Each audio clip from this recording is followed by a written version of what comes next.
Blue Jays. That'll get underway in about 2 hours. And also today, your chance to win a pair of tickets to see STFC in an upcoming match against Austin FC, May 31st. Once again, like we did yesterday, be listening for a goal call from their play-by-play voice, Adrian Garcia Marquez. You'll hear it every hour. When you hear a call, 877-767-4760, and call for a chance to qualify to win those tickets. We'll qualify listeners in the 2, 3, 4, and 5 o'clock hours, and then announce a winner right around 5:30. So one of you is going home with 2 free tickets to see STFC Austin FC May 31st, Snapdragon Stadium. It has a beach towel giveaway as well. We'll give those away once again here today. Finally, though, Padres will be back in action. We'll hear from Mike Schilt coming up pregame. Padres Blue Jays in 2 hours. Padres off an off day, Jim. We've talked about that. That's been beneficial for them before. They're coming off a sweep at the hands, obviously, of Seattle and looking to bounce back with Dylan Cease on the mound here this afternoon against Chris Bassett for the Blue Jays. There's nothing better for a baseball team than after getting swept or just having like a really awful series than an off day. Yeah. Maybe, nothing better than an off day in Toronto. Now, I've never been to Toronto before, but I've heard it's great. I've heard nothing but great things about Toronto. I've also never been there. It's a place I do want to go. Like, it's on the bucket list of places I want to go. Aaron, forget about Hawaii for the honeymoon. Yeah, screw Hawaii. Let's go to Toronto, babe. We need to watch the Padres 3-game series at the Rogers Center, the newly renovated Rogers Center. Oh, she'd be thrilled. She would. You know what? Get a hotel room overlooking left field. Yes. She'd love that. We can just watch the game and be in our hotel room. It's so fun. How you doing? The funny thing is last night, I told her about the card show. And the card show that I'm going to this weekend? Yes. And I said, me and John were talking, and I told her about, the situation where, what would you say if I honestly was like, hey, I can't go to Hawaii this weekend. I'm instead going to the card show with John. I'm going to the local card show over my Hawaiian honeymoon with you. Yes. Now I want you to guess what she said to me. I mean, my guess is she laughed in your face and just completely kind of disregarded it. Would be my guess. There was that, but then I said, look, if I was serious, if I was 100% serious, and I said, I'm not going to Hawaii. Instead, I'm staying home and I'm going to this card show with John. Yeah. What would you do? And she goes, I would say you need help. And I go, whoa. You wouldn't want a divorce? She's like, no, but I would seriously question like what's wrong with you. And I'd make you see like a therapist. And I was like, you're going to need not one. What I expected, but okay. You're going to need one because here's what happened last night, Brent, because I'm sending Jim like pictures of like auctions. I'm like winning. And all of his Jim is so mad because Jim's very compulsive that by me doing this for 2 consecutive weeks, I've basically made Jim more like degenerate with cards than I have been over the last 2 weeks. He is going to waste money on cards and it's coming soon.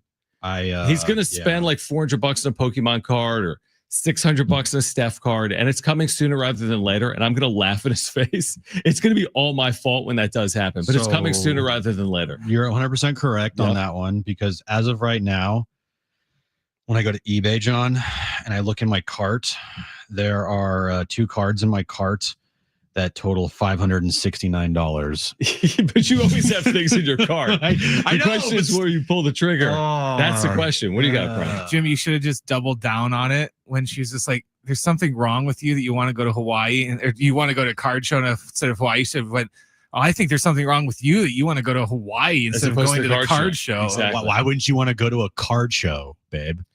Where you could they got a 96 Griffey there. Yeah, they don't have that in Hawaii. You could look at a PSA 10 Shadowless first edition Charizard worth like almost $1 million. Why wouldn't you want to do that instead of go to Hawaii? I've never met someone that is as into sports as Jim that is so, but his first order of business with cards is always Pokemon.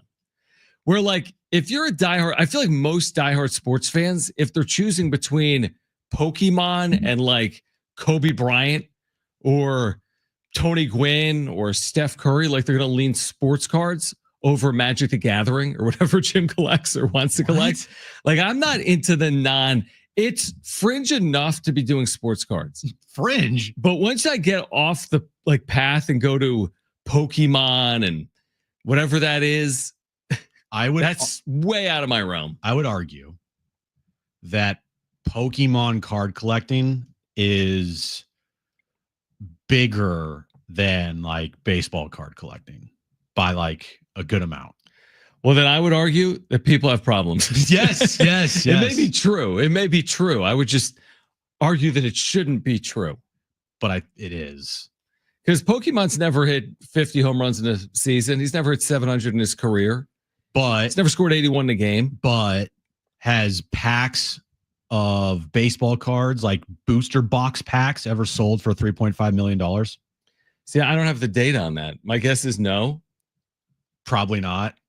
I'm just saying Pokemon cards are definitely just only going to go up. Like now I know baseball cards as well, but not really. I think from looking online and looking at some of the cards that I've looked at compared to some of the cards that are out there for like baseball, basketball, football cards, like yes, the one of one Patrick Mahomes rookie cards, like Tom Brady cards, like those are expensive.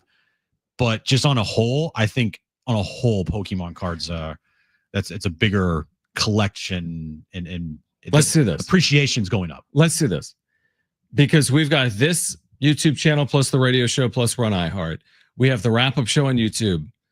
What do you think about starting a card channel? Half of it will be sports cards. No. Half of it will be Pokemon cards. We'll be buying everywhere. You know why? We got to tell you can do it from Hawaii. No. On the honeymoon. No. On the helicopter ride over the volcano. You can be selling Pokemon 99s. No. To pay for the helicopter. No.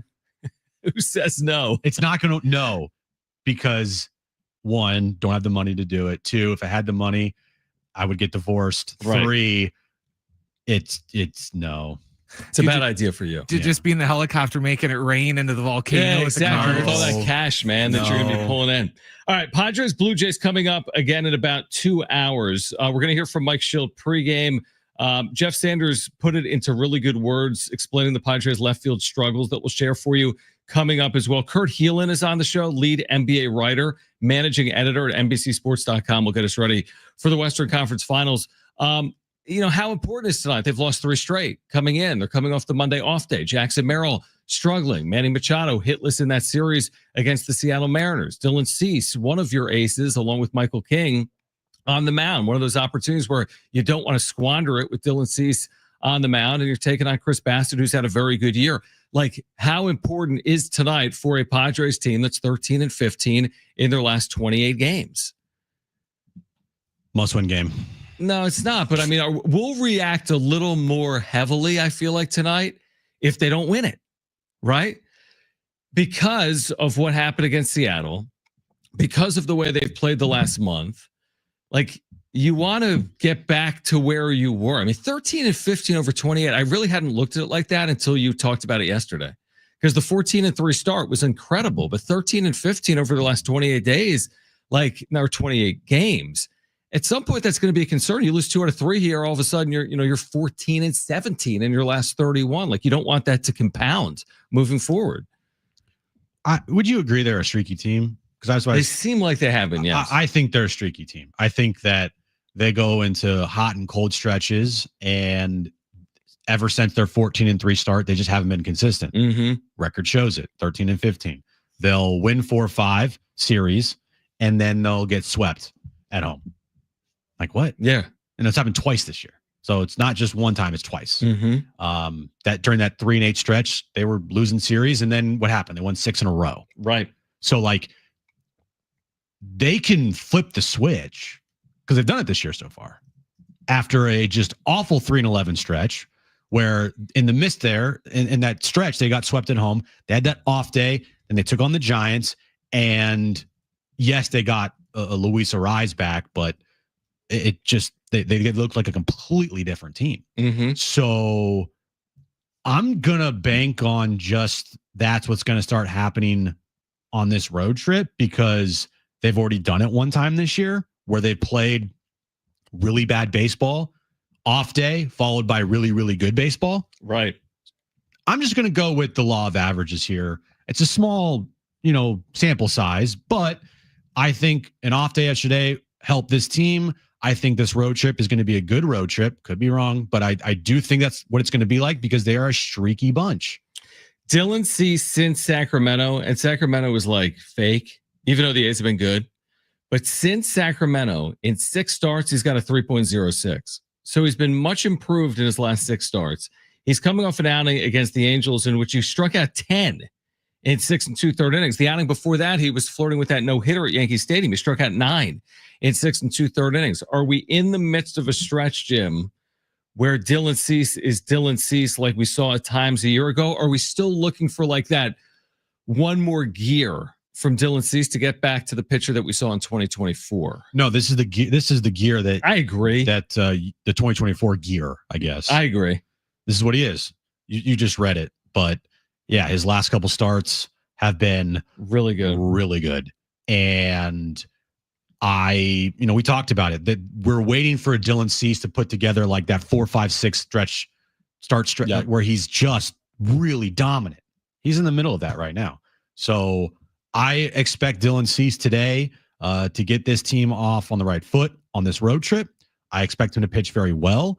And I do expect this team to have a good road trip, even though it is, like you said, it's a sneaky, tough road trip through Toronto and Atlanta. Atlanta's playing much better. Their record since the 0-7 start, been one of the best teams in baseball. Very good. Yeah. And so they are going to be a scary team, I feel like, later this year. They're going to get Acuna back. I think they're going to also get Strider back as well.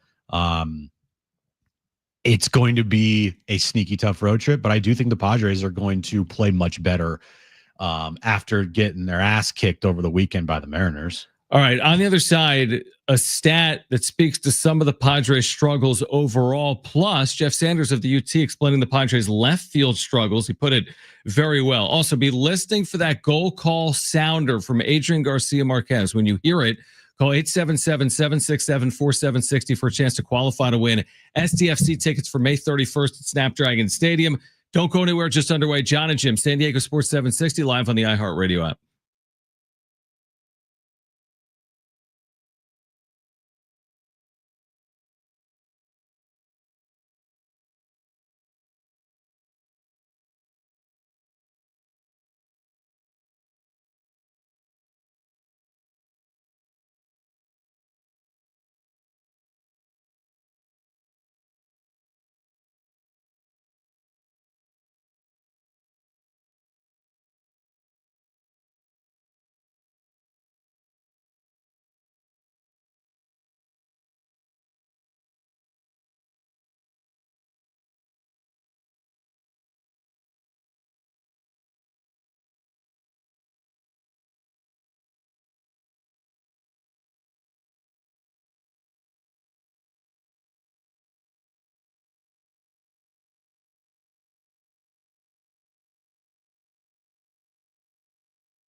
All right, Jon and Jim, San Diego Sports 760. Be listening for that SDFC goal call. When you hear a call, 877-767-4760 for a chance to qualify to win SDFC tickets for May 31st. We'll share the Padres lineup with you momentarily. Jason Hayward's back in it. He's been basically out of it for the last week. We will hear from Mike Schild prior to today's game in Toronto. Listen to this, Jim. A couple of stats for you. All right. The Padres against American League teams are 10-14 this year. So they're opening a 3-game series in Toronto. They have really struggled against American League teams. Now, we mentioned this the other day, too. I had this, I think, in the wrap-up show. Not only do the Padres have the worst OPS among left fielders, Jim, 483, it's 50 points worse than any other team. So their OPS has been horrific at 483. There's no one remotely close. Listen to this. This is getting in the weeds, but this will make it make sense. You know that like OPS plus number of like 100 is league average, 110 is 10% better than league average, 90 is 10% worse. Yeah. Their number there is 39, 61% worse than league average. You could throw me and you out there. Maybe not. No, definitely not you. But they are 61% below league average at left field. So now I'm fully on board with what you've been saying. It's like they've wanted a good enough clip, but they're getting away with it in left field. It's not sustainable. I don't think they can continue to play this game until July 31st, and it is a must upgrade regardless of the team's record come July 31st. An absolute must. Preach, right? It's just a must. I don't care what the record is. I agree. You cannot go out there with that big of a black hole in your lineup. You know, you can get away with stuff. And if you're a bad baseball team, then who cares? Mm-hmm. You know, if you're the White Sox or the Rockies, who cares? But you are a team that has some pretty lofty goals this year, like competing for a division, winning a World Series, getting to a World Series, getting back to the postseason. You know, all those things are on the checklist in certain order. You're right. For the Padres this year. It is not a checklist of, you know, we'll see what happens at the end of the season. Like, no, there's lofty goals here for this franchise right now for this year. And if you want to hit those goals or get anywhere close to those goals, you have to put out the best team possible. And this is not the best team you possibly can have because you are playing with a giant black hole in left field. And in your lineup, I mean, I know that they put the universal DH in, but you might as well just put a pitcher out there if this is going to be the production that you're going to get from your left fielder, honestly. I mean, we have joked about that. I mean, it's been that poor, and it's not anything beyond that. It's not personal. It's not Jason Hayward that I'm really being critical of. I mean, the Padres kind of put him in this situation. You got this aging left fielder that was asked to fill a role that was a reach, and we said it in the offseason. Look at his last 2 or 3 years. Then you say, well, Brandon Lockridge, can he do it as a regular? No. Why would he be a regular? He's a 4th or 5th outfielder. What about Gavin Sheets? He hasn't played left field. What would make you think that he can play the position serviceably? So they're trying to get cute, but in the major leagues, it's hard to do that. You cannot have a roster spot be filled that gets at like a lot of playing time with a guy that his best quality that he brings to the table is his veteran leadership. Right. We've had that conversation before. Yep. If he's the 26th man on this roster and barely plays at all, and it doesn't matter, and he's just maybe getting a couple pinch hit opportunities and whatnot, and then you can go with the, he brings a lot of veteran leadership to the club. Okay. Mm-hmm. If you're winning, okay. But Jason Hayward's getting like a lot of playing time. He's not just getting 1 day a week. Now, it might end up being that way, but who's behind Jason Hayward? You don't have anybody else behind Jason Hayward. Brandon Lockridge, that ain't it. Gavin Sheets in left, that ain't it. You know, you can't have a roster spot be filled by a guy that when he has when you're asking about his best quality, it's his leadership when he's getting a lot of playing time. Like, nah, sorry, nope. Yeah, that doesn't work. He's hit, listen to that, since 2021, the start of 2021, that's 5 years. Jason Hayward has hit 226 with a 681 OPS. Listen to this. In 400 games, nearly, he's homered 36 times. It's well past time. So, and I know what people are going to tell me, Jim. You know, you were calling out Jason Hayward. He had 2 hits and so we're talking about 162. Okay.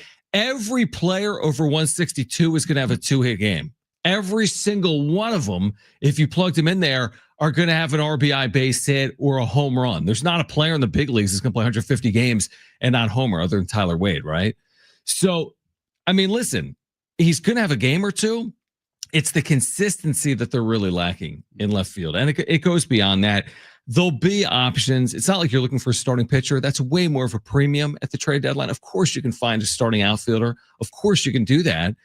But I would argue go do it sooner rather than later. Do we need to really wait until deadline season? The way Preller works the phones, can you get on the phone now? He did it with Luis Ariz, and it was actually earlier than this. Can you get on the phone June 1st and make an upgrade? Why do we have to wait 2.5 months and watch this when we know they're going to make an upgrade at some point? He's going to make an upgrade. Like I agree. I believe that AJ will make an upgrade. There's no doubt about it in my mind. He did that last year with Luis Ariz very early on in the season. Mm-hmm. That was around. Was it around? I think it was a little earlier when he got here. I'll take a look at his first game. Was it in April? It may have been. It was certainly by early May. It was very early. Super early. His first game as a San Diego Padre was May 4th. Okay, so we're past that point, May 20th. But still, track record shows that AJ has made moves in May to upgrade the team. And that was a big one last year, getting an all-star. Yeah. I don't know where he could go. I've been, screaming out the name Tyler Ward, whatever his name is. Taylor Ward. Sorry. Yeah. From the Angels, who his average, it's not great. He's hitting either around 200 or whatever. The dude's got like 13, 14 home runs this year. Yeah, we'll take that. That's more than 2. That would lead the Padres. It wouldn't be it would be close because of Tatis. But still, he would be one of the leaders on the Padres in home runs. Right. Regardless of him hitting 200. So there are players out there that they can get. And there's a lot of upgrades over Jason Hayward and Brandon Lockridge out there that you can go and get for a low-level prospect. He can make that happen. And I do believe that he's going to. I don't think they're going to wait until the trade deadline. Now, the money part of it, fitting the money in, Taylor Ward is a guy that is making $7 million this year, and he's under team control for next year as well. So maybe you want to wait till the deadline so that number goes down, so you're not paying close to the $7 million. But at the same time, how long can you wait? Now, I know we're talking a lot about the left field spot, and it's been awful this season. There's no doubt about it. Ask anybody in that organization with true serum, they would tell you it's awful. Do not listen to this team if they're trying to tell you how their left fielders this year have done a good job for them. Mm-hmm. They haven't. But, going out and upgrading that position is going to have to happen. It's going to have to happen. And they aren't losing these games because of left fielder. It's a part of it. And it's a part that needs to be addressed. Completely agree. And again, does it limit your ceiling? Yeah, it's got to limit your ceiling. It has to. All right, Padres lineup is out. We'll share it with you on the other side. The one player to look into or look towards for a breakout game tonight. We'll share that with you coming up as well. Again, be listening for that STFC goal call. When you hear it, call 877-767-4760 for a chance to qualify to win STFC tickets for May 31st. It's Jon and Jim on San Diego Sports 760 and live on the iHeartRadio app.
All right, this update is brought to you by Rapid Radios. Padres and Blue Jays start a 3-game series today in Toronto. 4:05 first pitch. Dylan Cease on the mound for the Padres. And the Western Conference Finals in the NBA get started tonight.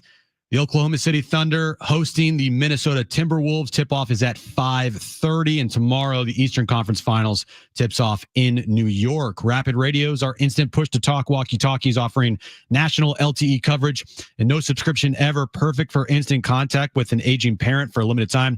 Go to rapidradios.com and you'll get an extra 60% off and free UPS shipping. Add code radio and get an extra 5% off.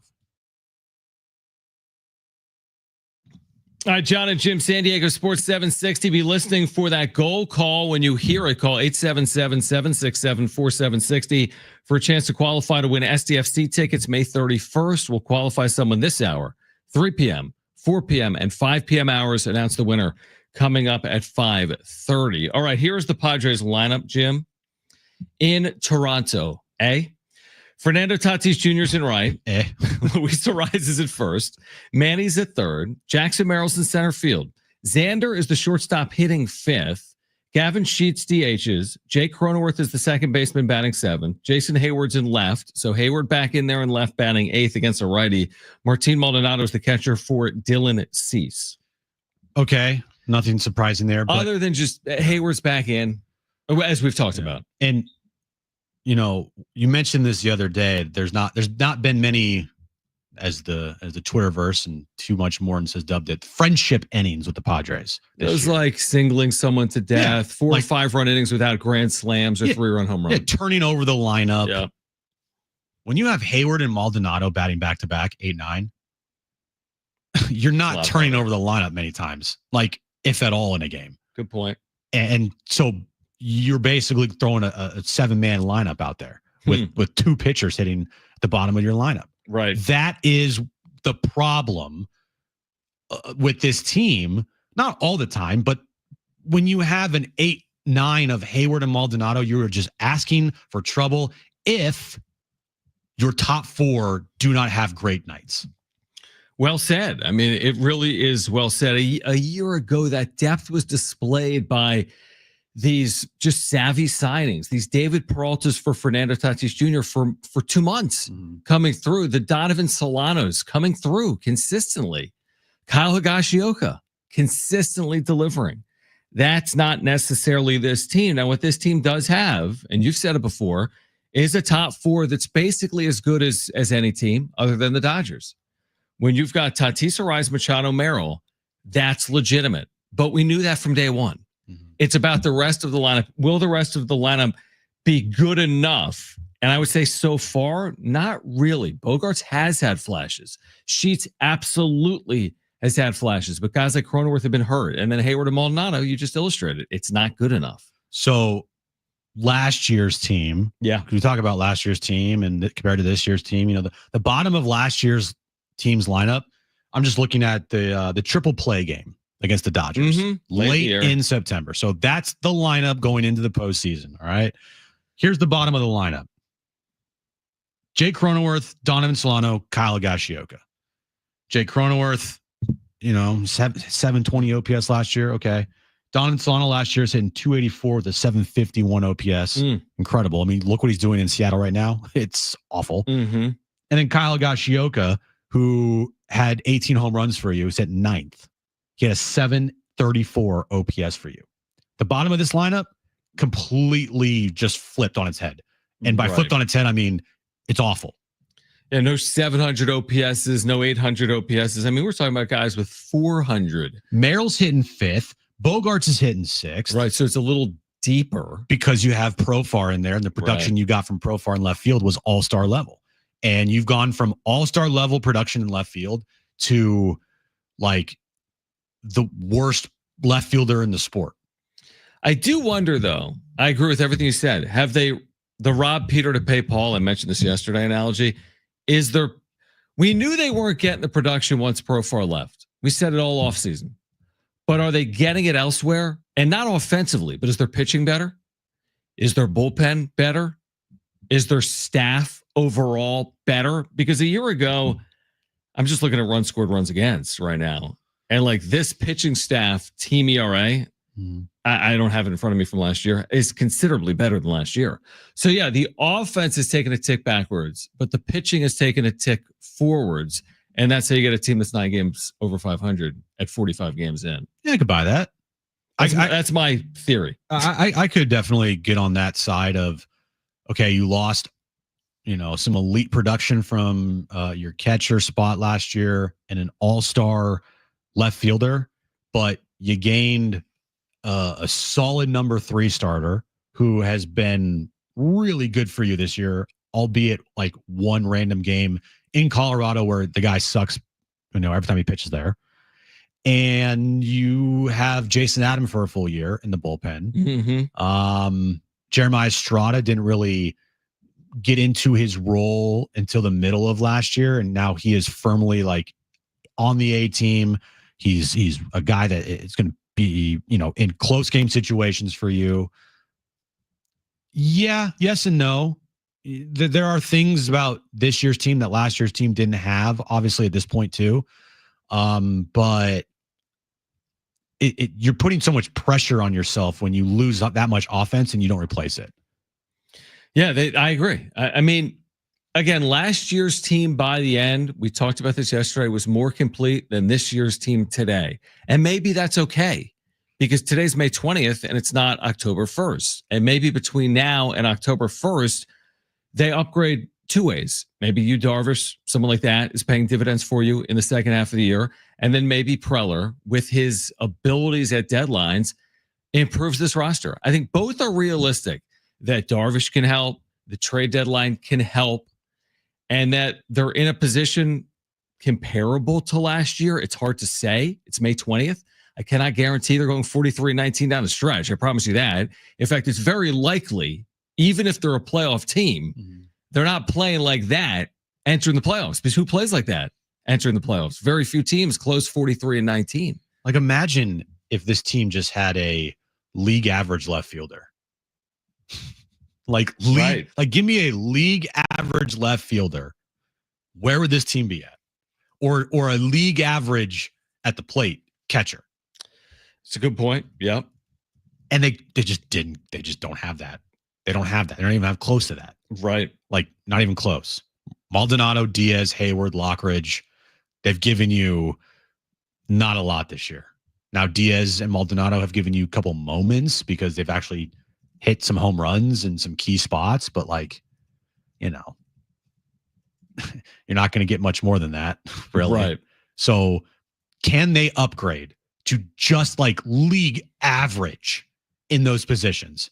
You're not asking you for don't need all-star. all-stars. You don't need Jurickson Profar last year's first half. No. Right. Can you upgrade to league average? Because if you can upgrade to just like league average, I think that will do a world difference. Yeah, and some of it is maybe like, it's right in front of your face when you're not winning.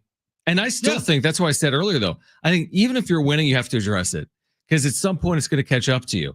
It's a lot easier for me to be critical today coming off the 3-game home sweep of Seattle. If they had just swept that series, I mean, the difference is monumental because you're 9 over 500. If you swept that series, you're 15 over because you went in at 12. I wouldn't be talking about it. I'd be like, they're 15 games over 500. It's one of the best starts in the history of the San Diego Padres. It would be all about that. But when you do lose at home, I mean, these are disappointing series. You get swept by Tampa at home. When you get swept by Seattle at home, I would argue they shouldn't be swept by anyone at home. Anyone.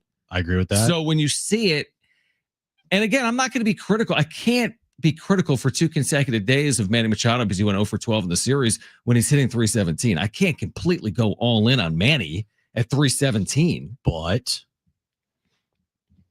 when they do get swept at home, or if they do sweep a team at home, rarely is it because the left fielder, whoever it is, or their catcher, whoever it is, had a hot series. Right. Like, sweep, no sweep, win 2 or 3, lose 2 or 3. In almost every scenario, whoever's in left field and whoever's behind the plate are going to have bad series. Mm-hmm. So what that tells me is when they get swept at home, that means their top 4 had a bad series. Right. When they sweep somebody at home, their top 4 had a great series. When 2 or 3 at home, their top 4 had a really good series. I can bet you if you look at all their wins this year, more often than not, the top 4 in their lineup, maybe add Bogarts in there a couple times and add Gavin Sheets in there a couple times, are going to have like combined good games. You're right. I would agree with that. So if we're asking Manny, and I agree with you. Yeah. I'm just saying for Padres fans, and I read Kevin's piece on Manny today, 2,000 words about what he has meant to the organization since they brought him in 2019, and I agree with a lot of it. But if we're gonna ask Manny to pick up the slack for 8-9, for example, and hit 340 all year, we're probably not going to get that. Like he's probably going to hit 288. Mm-hmm. He's probably going to hit 25 plus home runs, but he's not going to hit 340 with 28 plus home runs. He's not going to bail you out all season long because he's not Shohei Ohtani in his prime. That's not the offensive player that he's likely going to be this year. So he's going to need help, but he's got it with Merrill, Tatis, Arise, hopefully as well. And the problem is when he doesn't get the help from those couple players that you said, because those guys can have all collectively bad games. Mm-hmm. There's nobody behind him or behind them to pick up the slack. All right, a reminder, when you hear that goal, call 877-767-4760 for a chance to qualify to win 2 free tickets to see SDFC taking on Austin FC at Snapdragon Stadium May 31st. On the other side, the one player tonight we're looking towards for a breakout game for the Padres. We will hear from Mike Schilt pregame.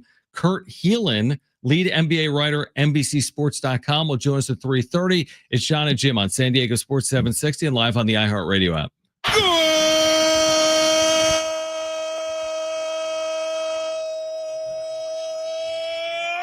Chucky Irving, Chucky Lozano, wait, Chuk, boom!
All right, San Diego Sports 760 has 13 chances to win $1,000 every weekday. It's the Bonus Bucks giveaway every hour from 6 a.m. through 6 p.m. That includes hours coming up 3, 4, and 5. Listen for the keyword, then enter it at sportssd.com. Jon and Jim with you. Kurt Heelan, really good NBA writer and editor, NBCSports.com. He will help us preview the upcoming conference finals at 3:30. Listen to this, Jim. Okay, I crunched the numbers. I looked at all the Padres against Chris Bassett. I mean, I didn't really look at it. I just saw on the web. But Xander Bogaerts has owned Chris Bassett. There's the Jon Jinx. He is 5 for 9 lifetime. Now he hasn't like homered. It's not like he's 5 for 9 with 5 home runs. But he's field singles. Exactly. I mean, it's Xander Bogaerts. But he's 5 for 9 lifetime against Chris Bassett. Is this going to be the Xander Bogaerts game tonight in Toronto? Is that how we'll remember May 20th, 2025? Xander Bogaerts, a couple of home runs, a couple of doubles. End of the year, Padres won 97 games. Right. We remember it all started on May 20th. Turning point? In Toronto. Turning point? Is this a turning point game tonight? If they win it behind Xander. Ooh. You like that? I think the turning point's it's how you get the win tonight to determine if it's a true turning point or not. Right. You can't you're saying if they win 5-0, it's not a turning point. But if they overcome a 4-run deficit to win, snap a 3-game losing streak, then it's a turning point. Is that a turning point? There actually was a turning point last year in June. It was Philadelphia. If you looked at before and after, everything changed. Well, you can only determine a turning point once the season's over. Agreed. Completely. You can't dub something the turning point in season. Yeah, how do you know? Because you don't know. Right. You could say maybe this is like a turning point. But you just don't know. Right. Didn't we say it was didn't we have already a turning point game this year already? I feel like we already did. Absolutely, we've had a turning point game. Was it the Giants series after they went 3-11 or 3-8 in those 11 games? Or was it that Yankees game when they came back to win late in the game? That was their 6th straight win. Yeah, so it wasn't really a turning point. Wasn't there an Atlanta? That was like that was signature win game. Who was their early come from behind win against? Was it Chicago in game 3 of that 3-game series at Wrigley? Did they come back to win that game? You can't say something's a turning point in game 10 of the year. You did last year. No, when I they didn't. trailed the Cubs 8-0 and won that game. I think we both did. No, I didn't dub that a turning point. I dubbed that like an identity game. Like the identity of the team became like grit squad and never give up and comeback victories, right? They haven't needed a turning point really yet. Because they started 14-3. How would you define turning point? Like a turning point game? Well, I think with what we said, it's like you're going about it, you're playing poorly, and the way in which you win is improbable. You're down 4-0 in the 7th. You've lost 5 of 6. You win that game and it propels you. That to me is a turning point. You don't have a turning point when you start 14-3. No. And I don't think you have a turning point in the midst of a 6-game winning streak, like we said with the Yankees game. I don't know if I would define a turning point as you have to like come back in the game and have some crazy come from behind victory. Maybe not. Because they didn't have that last year in Philadelphia on that Wednesday afternoon or Wednesday morning. They just turned around their season. Yeah, so that was a turning point.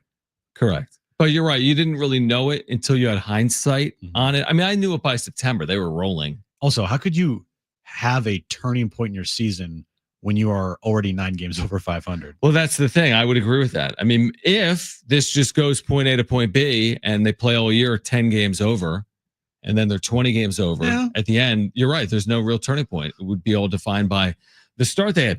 Last year's team in Philadelphia was like 3 or 4 games under 500. Yeah, I mean, if this somehow goes sideways and they go from 27-18 to 30-28, then they might need a turning point in their season. Oh, for sure. Because, in baseball, the adage goes, every good team is going to win 60, lose 60. Right. So, like, what do you do with the other 42? And then we can say maybe that was the turning point or that was a turning point. Right. There's so many opportunities for turning points, but when you're 9 games over, just play good baseball. You don't need to have a quote unquote turning point in your season. Yeah, I agree with that. And I'm looking at okay, the Padres have been good at home. They haven't been as good on the road. So what's their record on the road? They're 11-10. I'm just looking at what they have coming up here. So Toronto at home, are they good? They're fine. They're 13-12. And then you're going to Atlanta. Is Atlanta good at home? They're unbelievable at home. Even with their start, they're 15-7 at home. That's why I call this a sneaky tough road trip. I really believe that. I think Toronto is good enough, 22-24, but you don't play in Toronto every day. And then Atlanta's 15-7 at home. And this might be soft of me to say, I'll take the 3-3 trip. Soft. I agree. But you know me, I'm not the biggest gambler in the world. I'd rather take something than roll the dice. Because if I don't take the 3-3 trip, what if they go 2-4? What if they go 1-5? Where you'd say, well, what about the upside of 4-2 or 5-1? But I see a 15-7 Braves team at home that's red hot, and a Toronto team that's over 500 at home. I'll take 3-3, get out of there, live to see another day. See you back at Petco. They have 12 games up here until they face their stretch of games versus the Giants, Milwaukee, Dodgers, Arizona, Dodgers, Kansas City, Washington. That's hard, right? That's very hard. So, okay, they go 3-3 on this trip. Then now in the 6 games at home versus the Pirates and the Marlins, 2 of the worst teams in baseball. Now you're saying, all right, no worse than 4-2. Right. And maybe you need to go 5-1 to withstand what's to come in June. Because you might give some of it back against good teams. Maybe not. But, when you break down, all right, next 12 games or whatever, next 12 games, if they do end up going 7-5, it's not the worst thing in the world. Right. It really isn't. Because when you have the start they have, 7-5 in 12 game stretches, that's going to add up. Right. Yep. And it's going to add on to your 14-3 start. And you just add 2 more wins above 500, add 2 more wins above 500, add 2 more wins above 500. That's, Mike Schultz talked about that. And I've said with the start they had, that's something that teams in a season look for is a 14-3 stretch. People, fans of teams would die to have their favorite team go 14-3 in a 17 game stretch in the season. That's hard to do. And they did it to start their year. So then now, because of that, you just 7-5, 7-5, 7-5. You look up, you're 20 games over 500 if you just are now going 7-5, 7-5 in 12 games stretches. Yeah, I'm with you on that. That isn't the quote unquote worst thing, but maybe they can play better than that because Pittsburgh and Miami are in there. And I do believe if they continue to play at a 7-5 clip over 12 game spans, that eventually they're going to get hot and they're going to have a stretch in 12 game span where they're 10-2 or 8-3 or 8-4. Excuse me.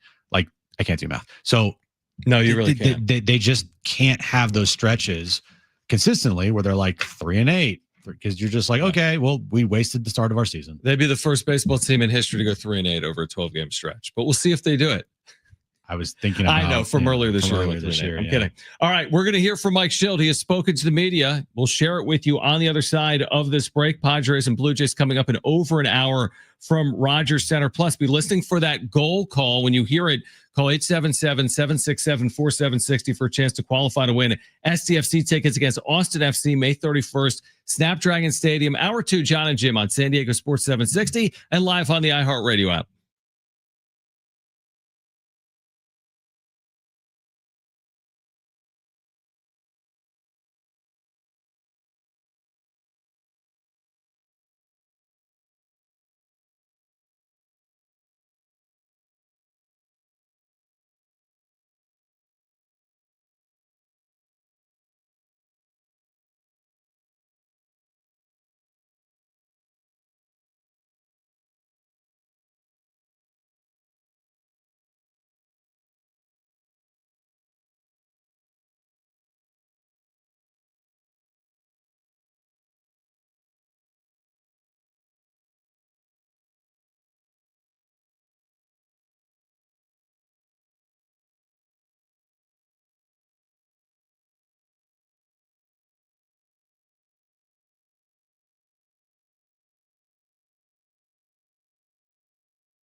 This update's brought to you by Staples Stores. Padres start a 6-game road trip starting tonight in Toronto. 4:05 first pitch. Dylan Cease on the mound for the Padres against Chris Bassett for the Toronto Blue Jays. And the Western Conference Finals gets underway in a couple hours in OKC as the Thunder taking on the T-Wolves in the Western Conference Finals. Your local Staples has hot deals and super low prices throughout the store on everything for your business. And right now at Staples, save up to $250 off your print order. Exclusions do apply. Visit staples.com/print for details. Ends June 14th. Plus, save even more with the Easy Rewards program at Staples.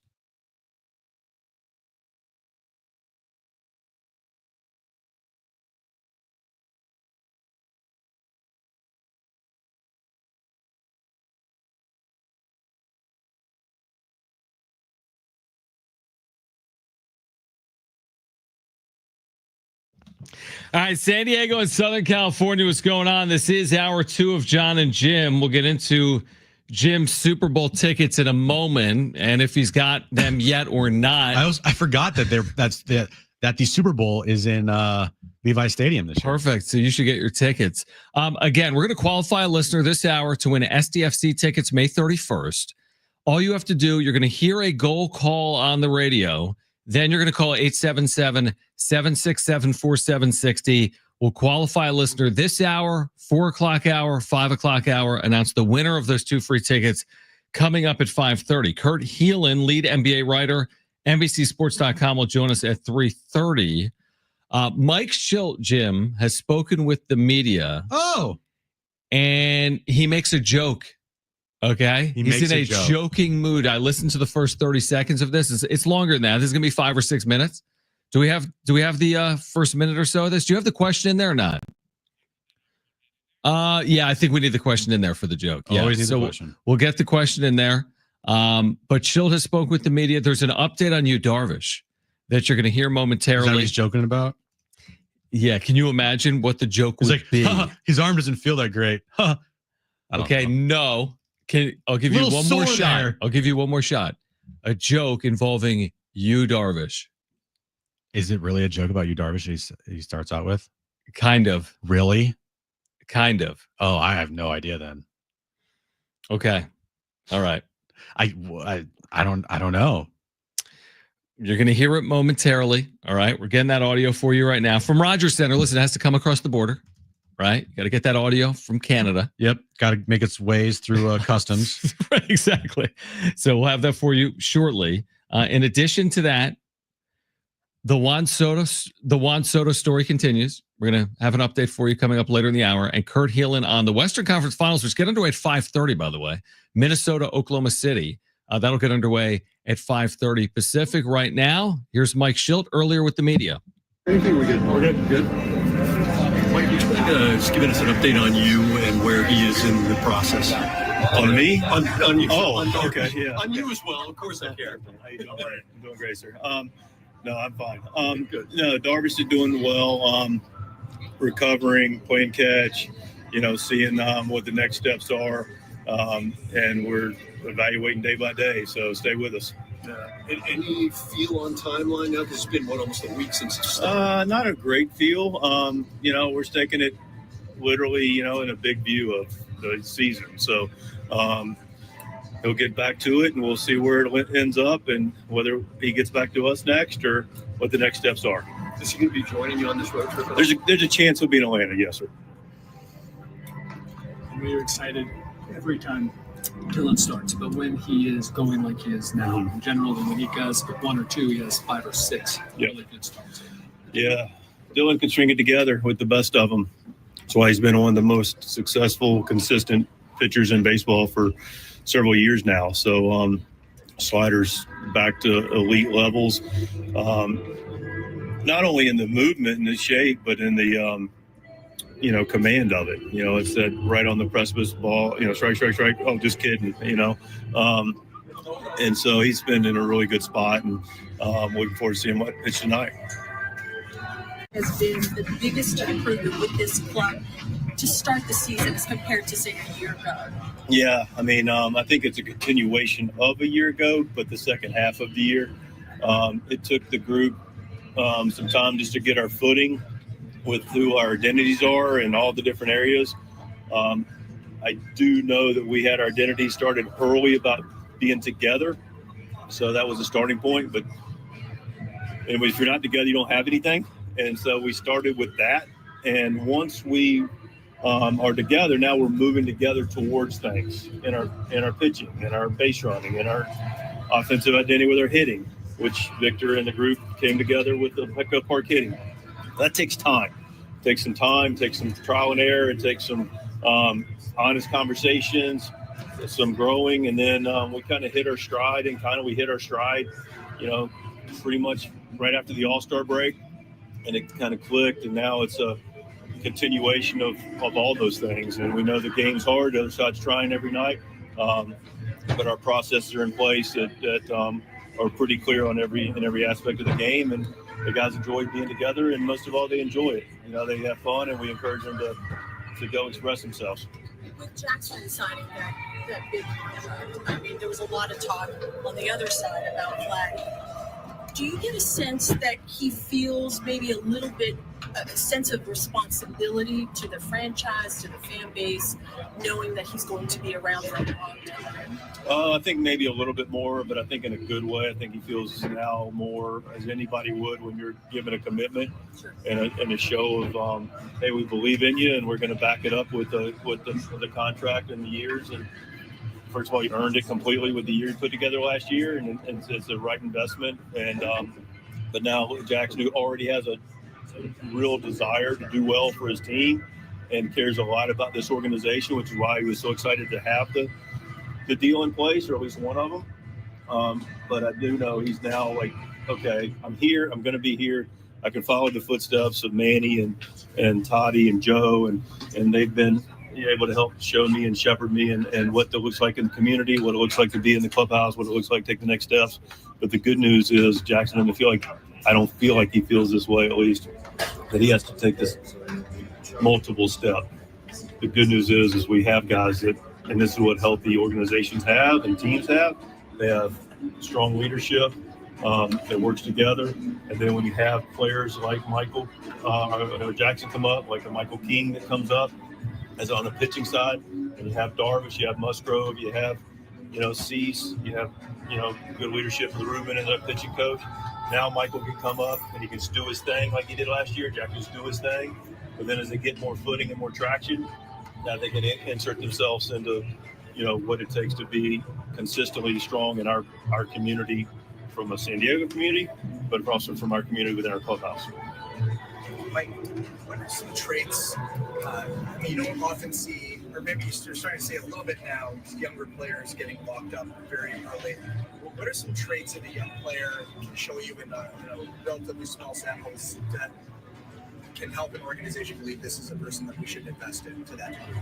I think you're starting to see, first of all, longer answer to your question, but as you look at the games turning, and I can't tell you exact time, you guys maybe have a better idea, but 8-10 years ago when we started to kind of the game in general sort of eliminate the middle player, the superstar got a chance to move on and continue to play for 10, 12, 15, 16 years. But that guy that was getting 5 or 6 started getting weeded out for the guy that gets the opportunity at a younger level.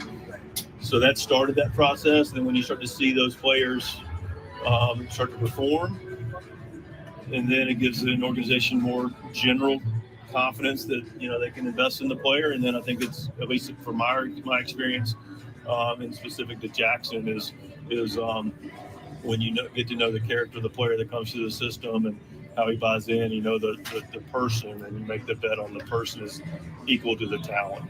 And in our situation, you have what also to a core group around them to know that Jackson doesn't have to carry the San Diego Padres. We have other guys that can do their part, and Jackson can just do his, and know that's going to allow them just to go play. So I can't stop thinking about Mike Schultz's attempt at humor at the start of that press conference. Yeah, like, how's you doing? Me? No, Mike. Because by the way, lost in there, because Kevin Acey's now reporting, lost in there is Darvish was supposed to travel to Toronto. He didn't. And he may join the team in Atlanta. So Schultz said there is not an expectation for him to pitch in Atlanta, per Kevin Acee. At what point is this weird? Like, why would you make a rehab start a week ago? What, yesterday or a week ago tomorrow? He made a rehab start 6 days ago, but then he's going to go 10 days plus between starts. Why? I've never heard of that. I mean, okay, he's going to be 39 years of age. They need him in the second half of the year. We all agree with that. They need you, Darvish, in the second half of the year. And right now is the first half, not the second half. What's the deal? Why can't we just get an honest, transparent answer on you, Darvish? Why did he make a rehab start and then shut it down? I don't get Jim. it. I don't know, John. Don't you agree, though? It's the definition of the Brian Windhorst. Why would they do that? Because I don't mind. Why make the rehab start? If you just didn't make the rehab start yet, I'd be like, they're still waiting on Darvish. Like, when you make your ramp up, you're ramping up. I don't know. I really don't. And Super weird, dude. If he is dealing with still like fatigue and injury, then why not say that? If he's dealing with some personal matters, okay. But I mean, you can't just, like you said, you can't be close to transparent. You have to do everything in secrecy and just kind of put these things out there that have more questions than answers. I don't know. It's weird. The whole thing is weird. It'd be nice to get a little bit of clarity on you, Darvish. I think the fans deserve some clarity on you, Darvish. And he better be good when he comes back, Jim, because we spent so little time examining you, Darvish's deal. And to his, I don't think he was paid last year when he was on leave, would be my guess. I think that's accurate. Not that it really matters. But like, we spent so much time examining contracts. Yu Darvish is on a 6-year, $108 million deal. By the way, they're not paying him for years 4, 5, and 6. This is year 3. He's not getting better, right? You're not expecting him in 2027 to go out and pitch game 6 of a World Series for you as a 41-year-old. Like, now is the time for Yu Darvish. Maybe not in May. I'm all for that. If he can impact you in October, amazing. It's just, to me, it's getting a little frustrating. He's thrown 200 innings and signing a $108 million deal. That's a little frustrating because you're not counting on him as a 42-year-old in 2028. You're right. We never talk about Yu Darvish's contract as being awful, which, by the way, it is. That's the thing. And I'm all for last year. If there was a personal matter, that's completely cool. I respect that point. And if he's hurt, he's hurt. But what games are we playing here? And I love Yu Darvish. Yu Darvish is one of the most likable. He is. Padres and just baseball players and just humans that you'll ever meet. Like there's nothing to dislike about Yu Darvish as a person. Nothing. But when you break down the numbers and the contract and the time missed, the personal stuff last year, I'll give him a pass on. But guys can't stay healthy. He's getting paid a good amount of money. It's not a lot, but it's still a good amount. I mean, it matters. I mean, it definitely matters to them. Don't you think the Padres would love to have taken that $100 million and invested it in, I don't know, a left fielder and maybe a catcher? I mean, you're right. So he's making close to 20 a year. 108 divided by 6. I mean, it's close to 20. 19. It's the same thing with Joe Musgrove. Now, Joe Musgrove, same situation. Love him as a person. You'll never say a bad thing about Joe Musgrove as a person. San Diegan, first no-hitter, all that stuff. Community-wise, like great leader, all that stuff. But when you're breaking it down, his contract, because he's missed so much time, it's an awful one. Both of them. They're bad contracts. They are bad contracts because they don't pitch and they're always injured. The one thing I would say is last year against the Dodgers, right? That's why you need Yu Darvish. But they also didn't win. So they didn't win, but he was good against the Dodgers. Very good. Both of his appearances last year against the Dodgers, they're going to need him in October for this contract to pay dividends. All right, more on that on the other side. Kurt Heelan, lead NBA writer, NBCSports.com, on the conference finals, will join us coming up at 3:30. And again, be listening for that goal call to enter for a chance to win San Diego FC tickets for May 31st. When you hear the goal call 877-767-4760 to qualify for a chance to win 2 free tickets to see SDFC on May 31st. This is Jon and Jim, San Diego Sports 760, and live on the iHeartRadio app. Chucky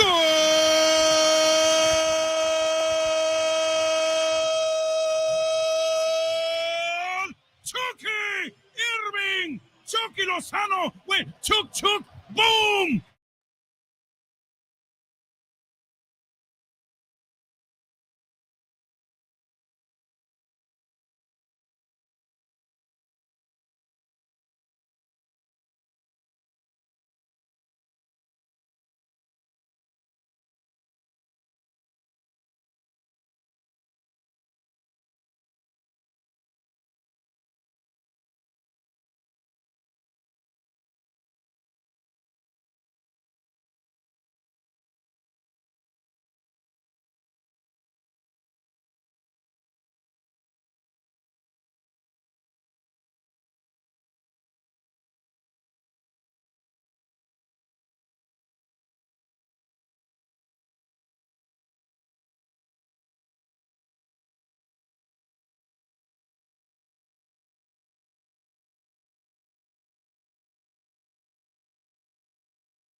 All right, tomorrow at 6, San Diego Sports 760 has SDFC Midweek Live. You'll hear from Mikey Varis, the head coach, interviews with players and coaches, find out the latest club and MLS information, hosted by Darren Smith. SDFC Midweek Live every Wednesday at 6 on your home for SDFC, San Diego Sports 760. By the way, their GM, Tyler Heaps, on the show tomorrow at 2:30. SDFC playing well. You've got a chance to win tickets to see them May 31st. The next time you hear that goal call, just call 877-767-4760 for a chance to qualify to win those tickets for May 31st. So in the Kevin article about you, Darvish, are you just going to take it on face value that he's just not ready to pitch yet? Or there's no. Okay. I'm absolutely not, because, and that's why we've talked about it now. I think we've talked about this for days on end. Sunday's wrap-up show, Monday, yesterday here, today here. You said yesterday your antennas have been raised. My antennas are only getting further raised the way this is playing out.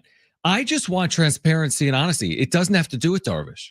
And it might not have to do with the organization. Why? Someone answer this question. Why did he make a rehab start? Apparently pitch effective enough. Pitch 4 innings. 50, 2-run 60 home run. pitches, yeah. That was 6 days ago. And now he's not in Toronto. So days 6, 7, and 8, he's not in the major leagues. And then he may join the team in Atlanta. That's days 9, 10, 11 since the rehab. But according to Kevin in that article, he's not expected to pitch in Atlanta. Maybe that changes. So then what? You're going to go 11 plus days without pitching and then you're going to appear in the big leagues? I guess you could. It is Yu Darvish. He's 38, 39. Maybe that's his preference here. I'm just telling you, to me, it's an odd situation. Maybe I'm overreacting to it. I probably am. But how do you go 10 or 11 days? I would guess the next start would be a rehab start. It has to be. You can't just go a couple weeks and get back out there. What's 9-10 days without pitching and then go back to the big leagues and go to pitch in Atlanta. What's his pitch limit going to be also? Especially when you're seeing from Kevin here, the reason why is he just is not ready yet. Now, maybe there is some. Here's the thing. I'm not going to be critical. If something personal is going on, if it's family related, right? You have to tend to something. That's fine. Just tell us, right? If Yu Darvish isn't in Toronto, and I don't know the reason, Jim, maybe he's got a cold. Maybe it's family related. Maybe it's his arm health. But why don't we find out what it is as opposed to have to speculate for days on end? If they just said someone's sick at home or he doesn't feel well or his arm has soreness, like if they just told us, I would say, thank you for telling us. And then we can move on with our lives. But until they tell us, it leaves all these open-ended questions. Do you think that the Padres as an organization are they getting frustrated by this? Do you think that they're getting frustrated by this? Because what Kevin said in this article here that he posted literally like 10 minutes ago, according to one source, literally day to day, regarding how the team is processing, taking its cues from Darvish. What cue? How he feels, how his arm health is? So that tells me that. What was his injury? Shoulder soreness, elbow soreness. Yeah, they don't even really. They never like fully diagnosed it as anything other than just like his elbow needs rest. Sore. Yeah, needs rest. And now it's been 2 months. Oh, it's been more. Yeah. I mean, well, he made the rehab. You're right. But I mean, star. It's been what, 10 weeks? So my guess is the Padres kind of know what's up, but they also are kind of in the dark here. And Darvish is maybe kind of, I'm not saying being flaky, but just like not really giving them much to go off of. So then they're put in a position where they got to go, yeah, it's day to day. We don't really know. I mean, are you overly confident that Darvish is going to come back and stay healthy? No, not really. I hope I'm wrong, but like not you're asking really. for, right? So here's a guy that has barely thrown over the last year. And now he's missed the first couple of months. We don't exactly know as to why. And he's going to ramp up and be out there and just pitching every fifth or sixth day, giving you 6 innings from, I hope so. And again, it's not, to your earlier point, it's not like they have to have him right now. They've done pretty well without him. Mm-hmm.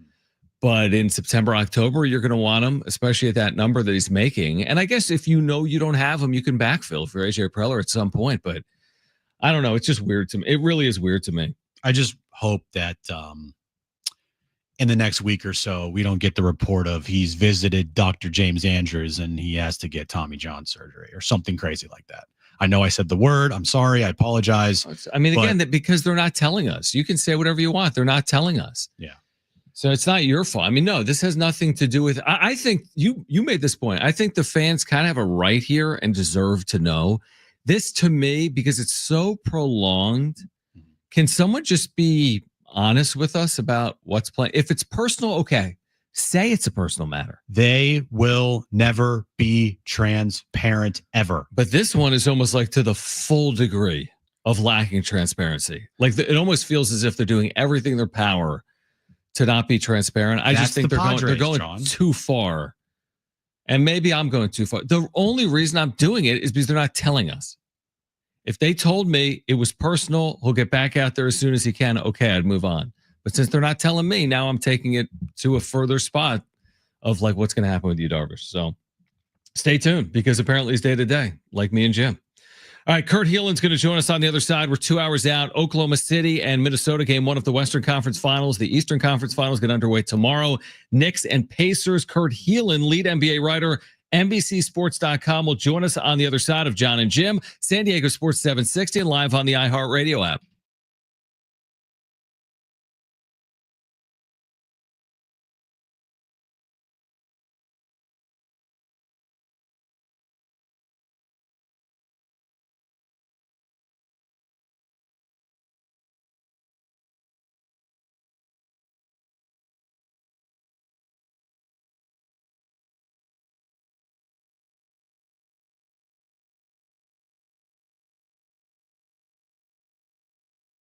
All right, hey guys, it is Jon and Jim again for the all-new Jamul Casino Resort, the Players Place. And a reminder, all month long, you still have an opportunity to do this. Monday Night Live, Ford Mustang Mach-E giveaways. All right, every single Monday, someone's driving home with a brand new Ford Mustang Mach-E. That's throughout May. You can earn entries all month long just by playing. And on Tuesdays, you can earn 2 times the entries. Elevate your gaming experience with their brand new casino app.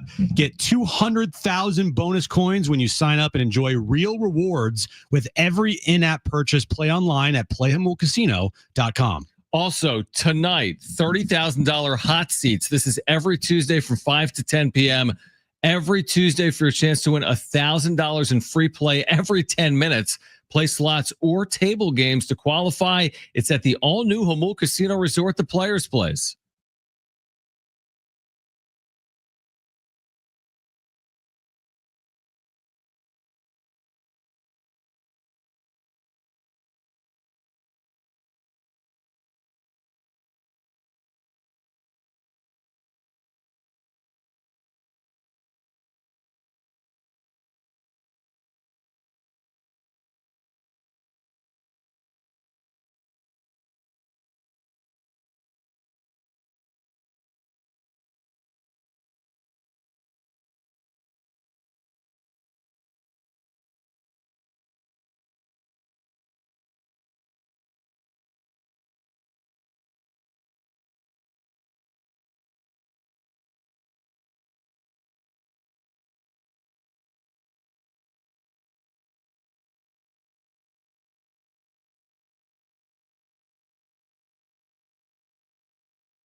All right, this update is brought to you by Wendy's new Frosty flavors. Padres and Blue Jays start a 3-game series in Toronto. 4:05 first pitch. Dylan Cease on the mound for the Padres. And tonight, the Western Conference Finals gets underway.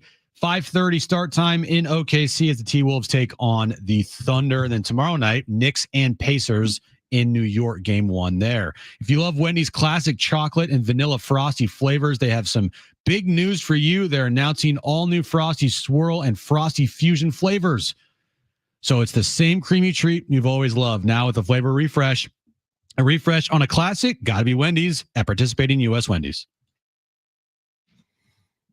All right, Western Conference Finals, 2 hours out, and here to talk about it is Kurt Heelan, lead NBA writer, managing editor at NBCSports.com, with us on Jon and Jim, San Diego Sports 760. Kurt, appreciate you hopping on. I've been seeing some of the stuff you've been writing, so I think I know where you'll go with this.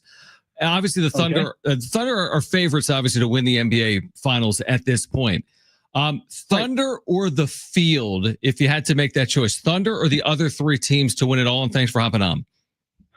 That's a good question, but I'll still take the Thunder.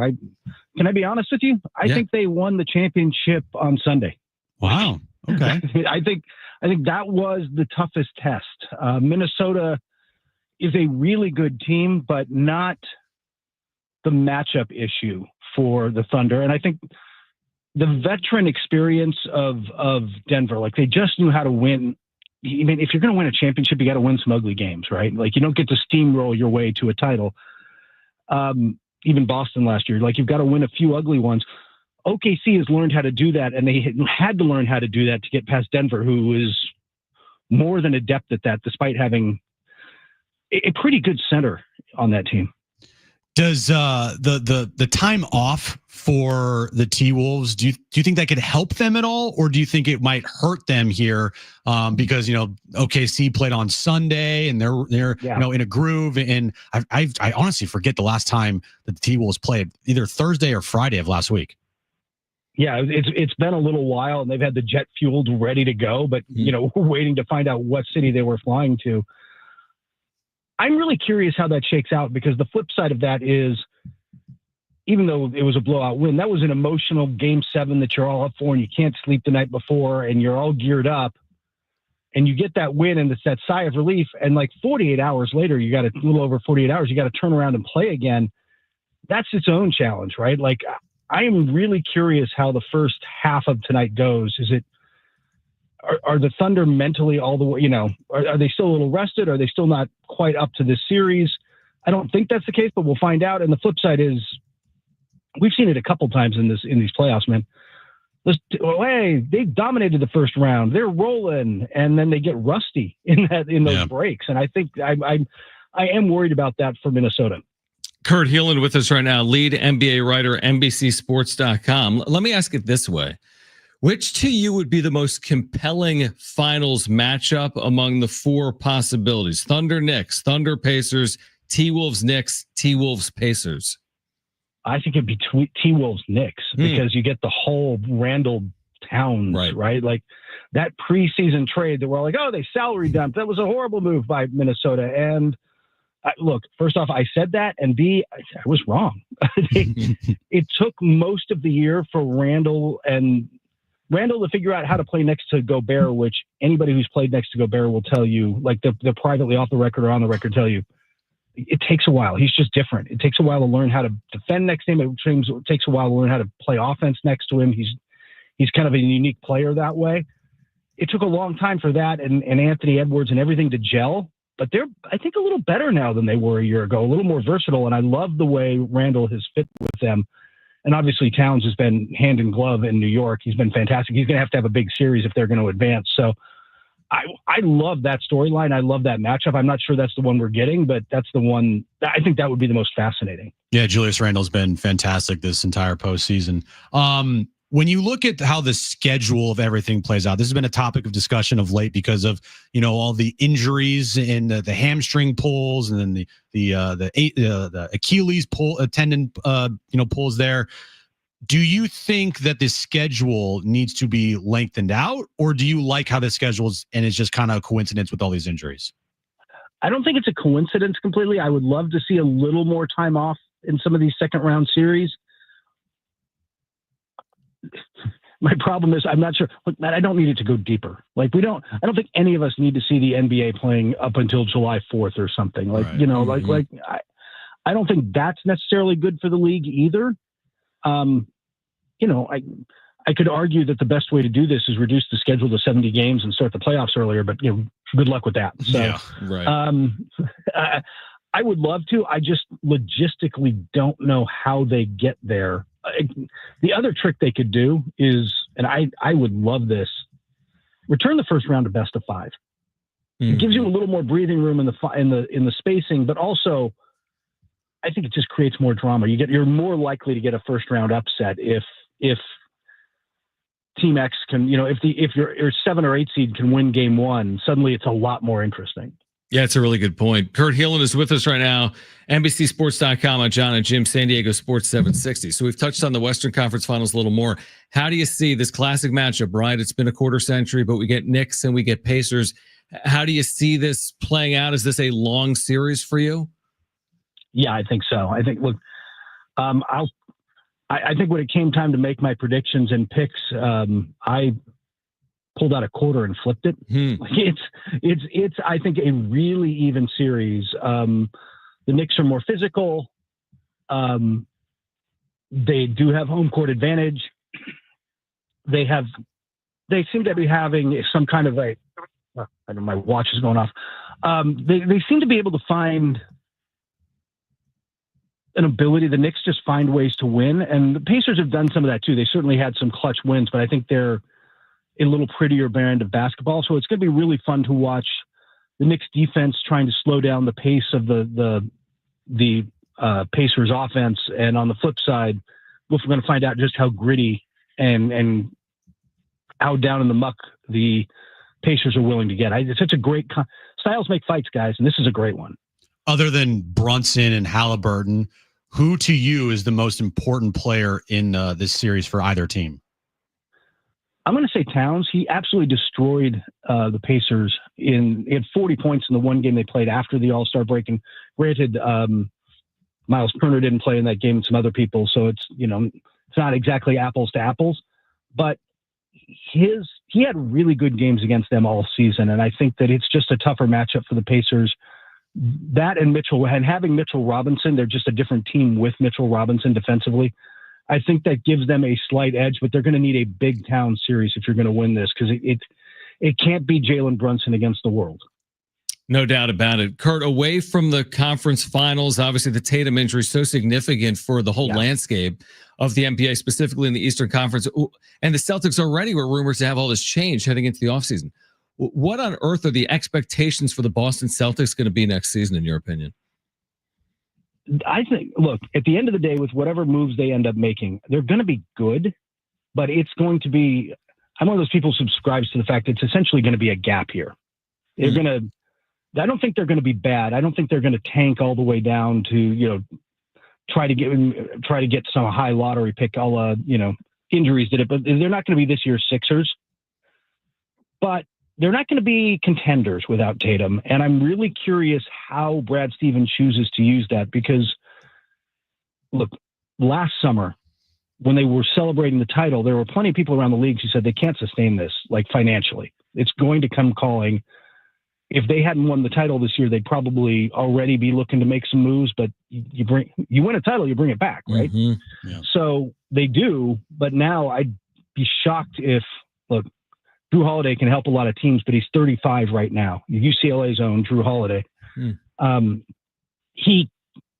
going to be 36, turning 37 when you get Tatum back full speed. It's just, I think they're going to move him. I think they'd love to move Kristaps Porzingis and his $30 million expiring. If somebody wants to pay him $30 million to be injured on their roster. But I think I think the big question, the one everybody knew they were going to try some stuff like that this summer. They kind of had to.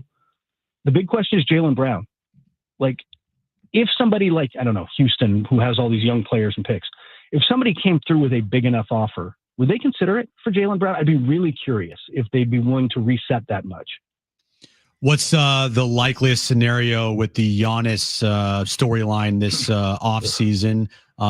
Did you envision that this is the end for him? And if it is, if you do believe that, where's the likeliest landing spot you think for him? I've become torn on that just because, look, to me, remember the great old Bill Parcells line, if you're thinking about being retired, you're retired. Yeah. You know? And I think we've all done that because I think that applies to, like, we've all been in relationships where we're like, we should end this. You were already thinking about it, but it took you a while to get there. I feel like that's where they are. Like, and if you're the Bucks, if he's back, you want him all the way back full time. And next year, again, they don't have Damian Lillard, tore his Achilles at an older age. He's never going to be quite the same, and you're probably not going to have him all of next season. I'm like, if I'm the Bucks, I'm going to say to him, like, oh, that's fine. We want you back, but I don't want to go through this a year from now. I don't want this same scenario a year from now if we struggle. If you're going to want out, let's do it now. Otherwise, you're all the way in. And I got a feeling he's going to ask out. And when that happens, the Spurs are a really logical landing spot to me, but we'll see if they're willing to go there. If they're willing to, I think they should accelerate their timeline that much because I think it's like having an NFL quarterback who's really good as a rookie, like the Commanders right now. Like, man, you better load up that roster before you got to pay the quarterback off the rookie scale before it gets really difficult. I think they're kind of in that spot. So I would load up and do it. I don't know if they're willing to do that or if it ends up being somebody like Miami or Brooklyn or somebody who steps up with a deal that gets it done. What do you think is just the best fit? Like if they do go through with this and Giannis does ask out and they grant his request and they do trade him, where's the best spot for him to win a championship right away, in your opinion? As much as part of me says stay in the East, like go somewhere like Toronto. And again, the East will be down next year and you could go somewhere like Toronto and instantly contend. But my guess is unless he wants to go to a big, bright market, which is there, look, that rumor is out there that he would prefer to be in brighter lights than he was in Milwaukee. San Antonio to me is still the best fit. If you put him next to Wembanyama and look, the Spurs put together a really nice pack. You want the rookie of the year and the number 2 pick so you can get Dylan Harper. Your backcourt is now set for the future. Like you can make a really good, they've got the matching salary. They've got other future picks. Like I think you can put together a really good deal. Fox, Wembanyama, and Antetokounmpo next to each other is just, even in the West, you're now right at the top of the list of contenders. And I think that, and they'd be there for a few years and Wembanyama's continues to get better. So like that's where I would think is the best basketball fit for him, but I don't know if that's where he wants to be because San Antonio may not be the most glamorous of markets. Kurt, love your insight and perspective. And again, for our listeners, you can read the work at NBCsports.com as you get ready for the conference finals getting underway in less than 2 hours. But Kurt, thanks for taking time for San Diego, and we'll do it again soon. I love to. Anytime, guys. Take care. All right, great stuff from Kurt Heelan.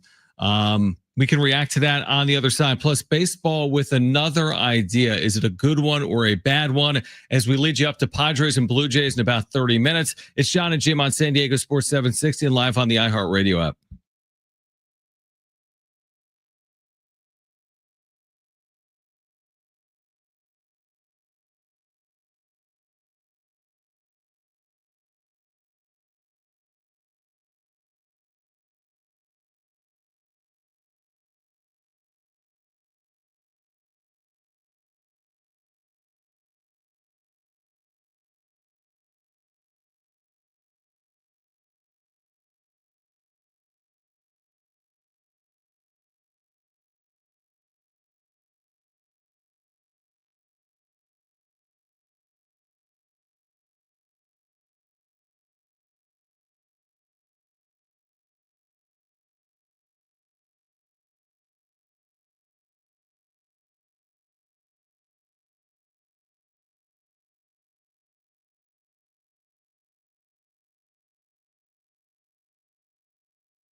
All right, AM radio keeps vital voices accessible. Congress can secure its future. We need your help, though. Text AM to 52886 now to support keeping AM radio in cars. Tell your member of Congress to pass legislation now. Keep AM radio in cars. Standard message and data rates apply. Be listening for that goal call on the radio. When you hear it, call 877-767-4760 for a chance to qualify to win SDFC tickets for May 31st at Snapdragon Stadium against Austin FC. If you missed Kurt Heelan, lead NBA writer at NBC Sports, you'll hear that coming up in the 5 o'clock hour as well. Did you see what MLB is experimenting with in the minor leagues? Is it ABS? No, they've done that. Oh, I don't know. What is it? It is a system to challenge checked swings. Now, Brent is applauding behind the glass. About damn time. Jim is saying about damn time. I would argue against it. Here's why. There is no rule that says what a check swing is. Read the entire rule book. Define check swing for me. It's impossible to do. There's no rule. I mean, there's no way to do it. What is it? The head of the bat passing the front of the plate. Or is it the first or third base line, depending on whether you're a left or right-handed batter? Well, yeah. Right. But if you look at an overhead view, yep. If your head of the bat, or I guess the barrel of your bat crosses home plate, then you swung. That's a swing. Now, if you don't break your wrists and just your wrists go, but your bat head stays behind home plate, that should not be called a swing, right? I think a lot of people agree with that. I would always say back in the day, like, did you break your wrist? Which again, isn't like a finite mathematical statement. I've seen plenty of times where batters don't break their wrist, but the bat head still goes across the plate. Sure. And that would be a strike, a check swing. Yes. But there's also a lot of times when the batter has broken his wrist and the bat head does go across home plate and it's called no swing. Well, listen to what they're considering. They're using this technology in the Class A Florida State League beginning today. It's a Hawkeye system, to Jim's point. It's an overhead system. A check swing call can be challenged by either the team at bat or the team on defense. The decision will be made based on whether the bat head is ahead of the knob by more than 45 degrees, matching the first base line for a right-handed batter or the third base line for a left-handed batter. Short of 45 degrees will be called a no swing. Okay. So is that where we're heading here? Currently, we have a system where balls and strikes are screwed up constantly, but that's going to change, we think, with automatic balls and strikes. With ABS, do you want a definitive system on check swings? There's never been anything definitive about it. 150 years, a little bit like balls and strikes. Truthfully, it's subjective. Are we getting that technical that we're going to challenge check swings moving forward? Look, if you could do it, do it. If you can do it, do it. If you can have, ideally, overhead shot. It would be overhead, yeah. Overhead shot, because then you just do the imaginary line. Yeah, you have a line. That's a good point. And then it crossed the line. You went. Didn't cross the line. You didn't go. Yeah, very easy call there. Yeah. So if they can do that and have it be universal and do the same thing, you get a certain amount of challenges a game, along with the ABS system, then we're good to go. Everything's fine? No, not everything's fine, but at least you have put in the necessary technological advancements where we're not leaving this up to a guy's discretion 90 plus feet away. Okay, Brent, your 2 cents here. You like it. I like it. I'm kind of with Jim to where it's kind of like in football to where, the guy that threw the flag has the worst angle, and, there's a guy standing right next to where, the holding call happened and he didn't throw the flag, to where as long as, they'll create like a imaginary line that goes across the plate. So then from the top view, you can see if the bat breaks the plane. Mm-hmm.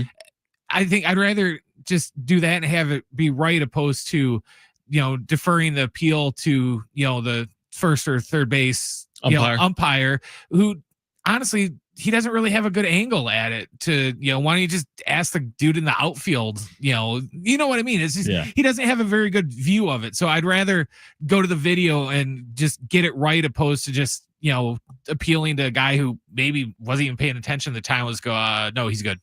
Guess what percent of ABS challenges teams got right?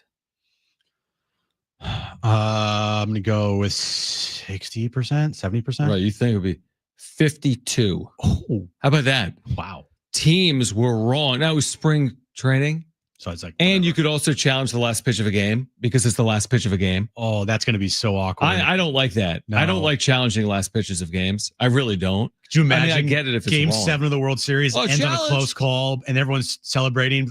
Oh, excuse me, I want to challenge that. And then they call it a strike after a 30-second delay, and then you celebrate. So they only got 52% right, the clubs, in spring training. So it kind of speaks to it's a hard job. Right, because you're questioning the umpire and you think you're right, and you're only right 52% of the time. ABS is designed, and it should be designed for calls that are so blatant that the umpire missed. They just completely missed it. And it's happened a bunch this year. I saw like a video yesterday. I don't know exactly when it was, but it was Jack Flaherty this year on the mound. He might have been in Toronto. I forget. Your boy Jason Benetti, on the call. 2 pitches in the game were like right down the middle, and they were called balls. And so, like, those are the calls that ABS is going to be designed for. The obvious right down the middle, or like clearly, in the zone calls. But like there was a call this spring. It was like a fraction of the ball touched the zone, so it was called a strike. Right. Like, those are so difficult, dude. It is, and it is going to be interesting, to your point, to see what it looks like in Major League Baseball postseasons. Regular seasons, you're going to go through like Rays, Red Sox games. You're not going to see it every day, but when you get to a postseason game that's being changed based on ABS, it's going to be interesting. I mean, it's going to be pretty compelling, arguably, as well. All right, be listening for that sounder. The goal call, when you hear a call, 877-767-4760. We're qualifying listeners all day long. We'll have a winner of those 2 free tickets to see SDFC May 31st coming up at 5:30. But on the other side, we'll get to the wrap on Jon and Jim, San Diego Sports 760, and live on the iHeartRadio app.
All right, this update's brought to you by Rapid Radios. Padres and Blue Jays start a 3-game series in Toronto.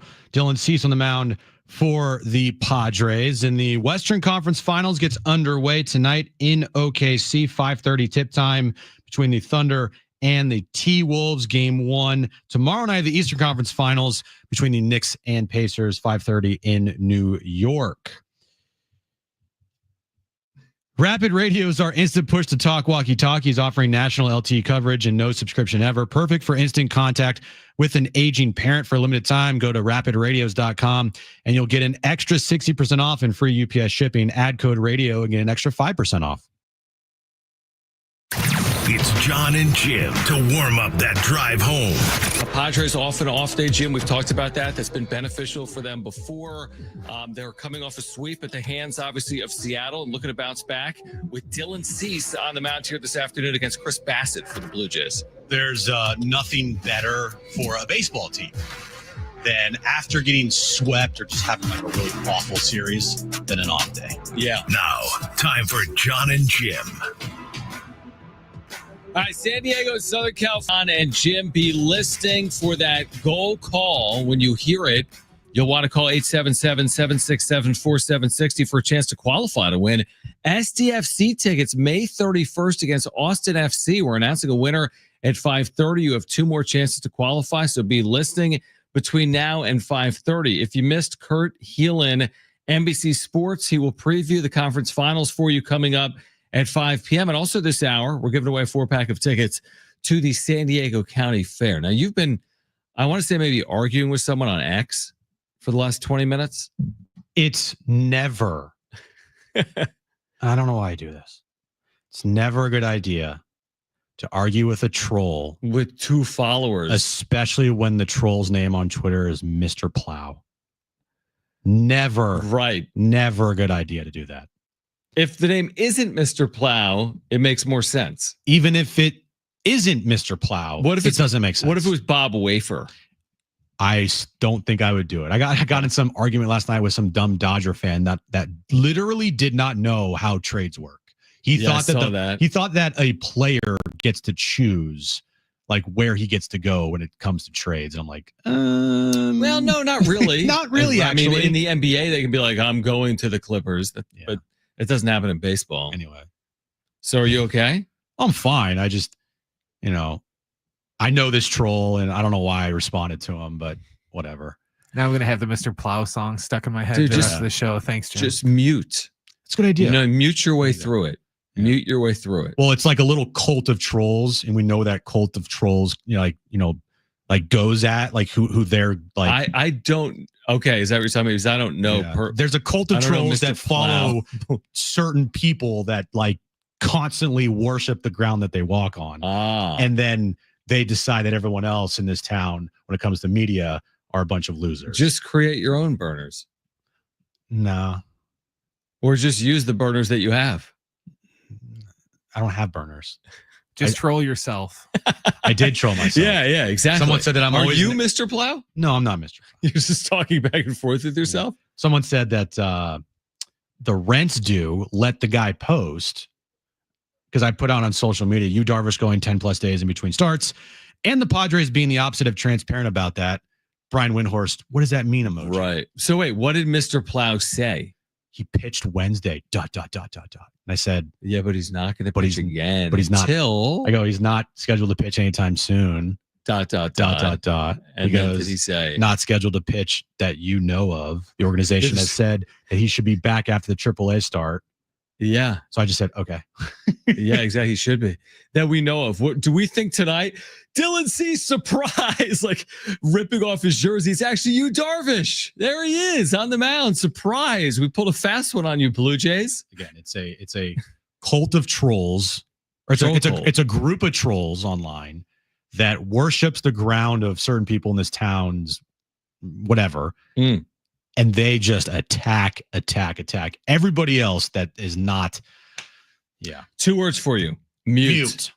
Actually, that's one word. That'd be so awesome if he just pulls like a Tom Cruise in Mission Impossible and Dylan Cease just pulls off a rubber mask and it's you. It's you, Darvish, tonight. Not that we know of. All right. Coming up this hour, your chance to win again a 4-pack of tickets to the San Diego County Fair. You'll hear Kurt Heelan, NBC Sports at 5 p.m. But right now, let's get to this. It's time for the wrap. Presented by Sombrero Mexican Food. Check out their website at sombreromex.com. Which NFL player do you most want to see play Olympic flag football? Patrick Mahomes. No, take that back. Lamar Jackson. He would be unstoppable in flag football. Yeah, now this is 2028. I know. So I'm going to need some youth. I'm going to go with... Who? I'm going to go projection here. And my projection, just thinking young, I'm going to go with Jaden Daniels. So he's going to be like a fourth-year player coming off like 3 Super Bowl appearances. The talk of the sport. Young, rising Jaden Daniels. Although I feel like some of it you're going to want to see is the receivers. It's hard to... Because it's a couple of years from now. Also, how do you stop a running quarterback that flies in flag football? You don't. You're right at Lamar Jackson. Like, how would it be possible for them to not score? Imagine trying to grab his flag. He's just going to juke you and you're going to tear your ACL. He would score on every possession. Every possession. Every single. Now, against NFL guys, would he do it? Yeah. I think he would score in every single possession. I'm with you on that. Next question. Will Jackson Merrill break out of his slump this week in Toronto? Yeah, I'm gonna put my chips all in on Jackson Merrill having a good road trip. Yeah, off day, clear the mind, get ready, blister heels up. He's gonna have a good road trip. You heard it here first. 2 hits tonight. Oh, 2 hits tonight. 2. Have you ever heard of that many hits in one game from one player? That's a lot. 2 hits, 1+ RBIs. 2 hits, 1+ RBIs. Jackson Merrill tonight against the Blue Jays. Is that just a monster game? It's a huge game, John. 2 hits, 1 run driven in, at least. It's a big night from Jackson. Next question. Should the NFL seed playoff teams based on record, regardless of whether they win their division or not? I do think that winning your division should mean something. Mm-hmm. Now, I do hate when a division winner is 8-9, 9-8, right, or 8-9. What if the Niners go? This is a fair one. Like, okay, it's bad with the Niners because they're. Let's say I'm making it up. In 1 year, the Seahawks go 14-3, and the Niners go 13-4. Okay, we've seen that before. That possibility. And then in the East, the Eagles are 9-8 and the Cowboys are 8-9. So the Eagles won their division at 9-8. Again, bad comp. I get what you're saying. Is that cool that the Niners are the 5 seed and the Eagles are the 4 seed?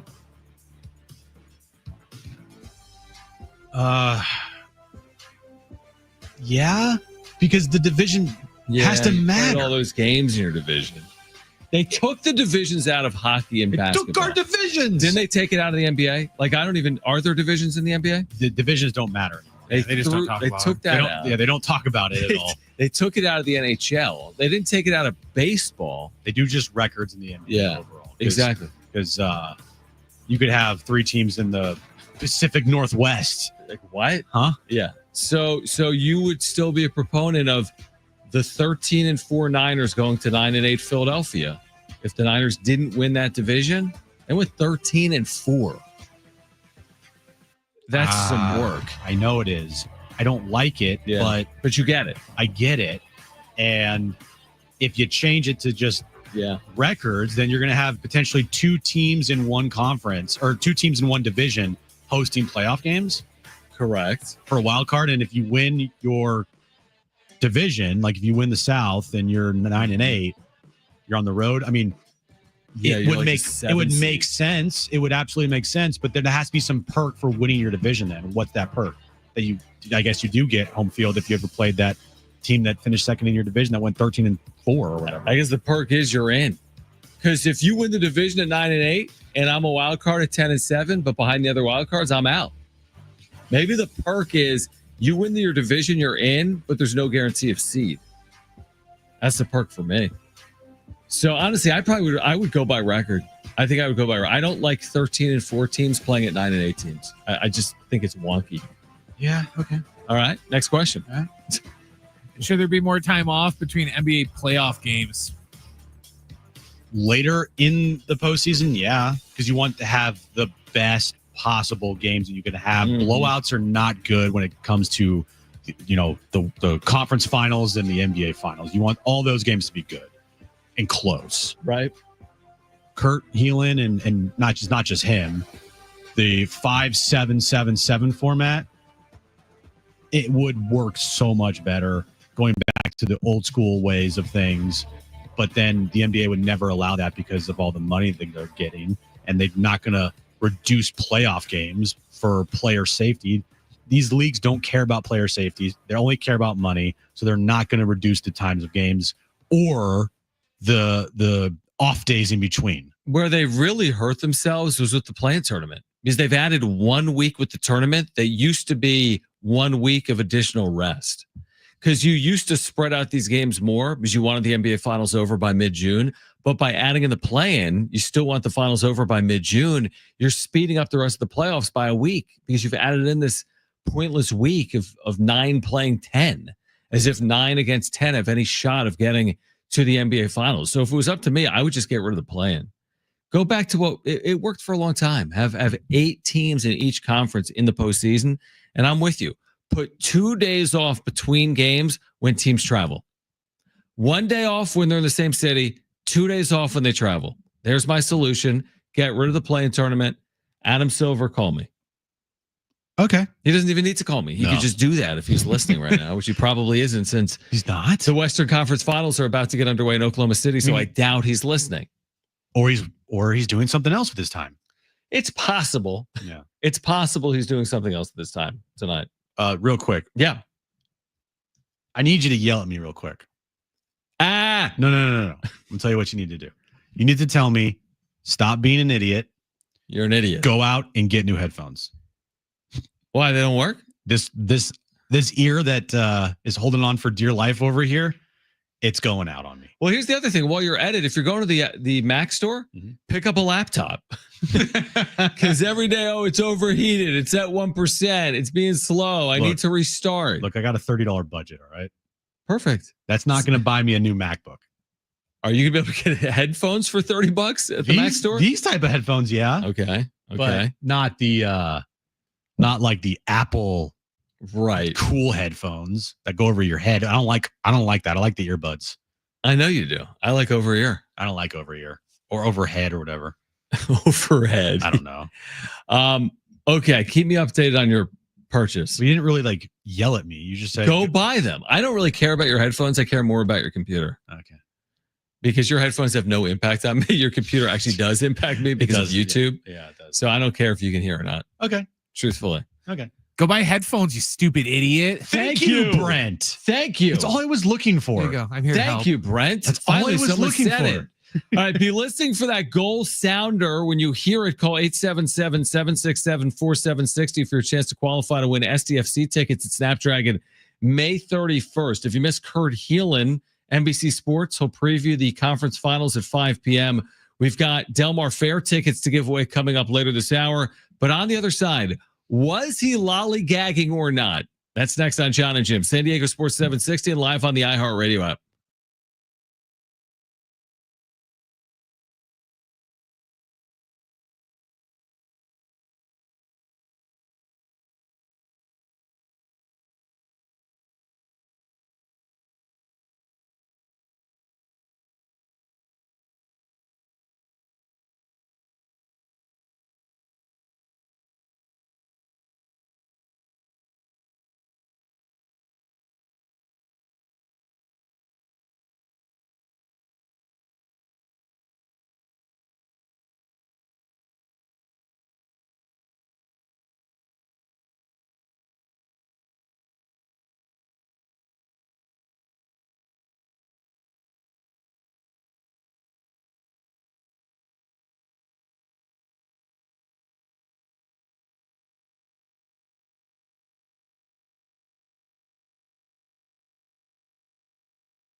I'd be listening for that goal call from Adrian Garcia Marquez, the play-by-play voice of SDFC. When you hear it, call 877-767-4760 for a chance to win 2 free tickets to see SDFC May 31st at Snapdragon Stadium. Well, our exorcism of Jackson Merrill's rookie card that you didn't work so far. Okay, so we did the issue we've run into typically Jim can get a player out of a rut and put a player in a rut. The thing we didn't consider this time around is me and you both jinxed him. So you tweeted best center fielder since, Mays. or Griffey. And I bought his rookie card, my first card purchase since 1993-ish. A PSA 10, right? A PSA 10 refractor, X-fractor. It's good. The card was at one point maybe worth $60. It's now worth like 6 cents. So we both kind of jinxed him. As you said, he's great. I bought his card. I was all in. And he's 1 for 20 since then. I said 2 hits tonight. He had an RBI opportunity. Runner at second, 2 outs. And he swung through 2 soft fastballs from Chris Bassett, 89 and 90, top of the zone. Swing and a miss. And 1 for his last 20 now. It's about as prolonged of a slump as we've seen from Merrill in his 2 years in the bigs. Yeah, he's off. He's slumping. He's in something right now. Something is going through his head right now, and he's just going to have to work his way out of it. The saying is in basketball, shooters shoot. Just keep shooting.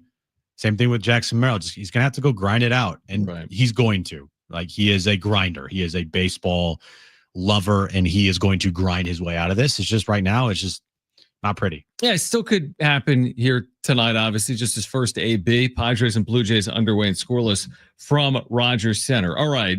We made something of this yesterday. Juan Soto, remember, it was kind of like the Tatis. Is he sad? That was this commentary over the weekend. Like, is he a fit in a Mets uniform? And then it's continued because of what happened yesterday, because he just stared at a ball off of his bat that hit the green monster. And if you know anything about Fenway, you better get out of the box, because if a ball hits the green monster, it's a single. If you don't get out of the box, well, that's what happened. And the manager for the Mets, Carlos Mendoza, is saying he'll have a talking to Juan Soto. So we're a month into this 15-year deal, richest deal in the history of American sports. And Juan Soto is going to have a talking to from his manager, Carlos Mendoza. It's a great start in New York for Juan Soto. The one thing is they've been good. It's not like the Mets have been an embarrassment. No, they've been that would be a disaster. They've been a good baseball team. Yeah. But not the best first impression. Right. And that's on him, man. When you sign a $750 million contract, you immediately put all the pressure on yourself to be last year's player every game. How much money did you say? $750 million. How about 765? How about over 800 with incentives? Exactly right. Plus that re-opting into an opt-in, I think puts it over 800. Yeah, it's a part of the contract that he'll end up over the course of this deal making over $800 million. It's crazy. Brian, what do you have? I was going to say, I actually acquired audio of that conversation of the manager. Oh, I like it. What does it got? You lollygag your way down to first. You lollygag in and out of the dugout. Do you know what that makes you, Larry? Lollygaggers. Lollygaggers. Lollygaggers. This is a quote from Soto last night. I think I've been hustling pretty hard.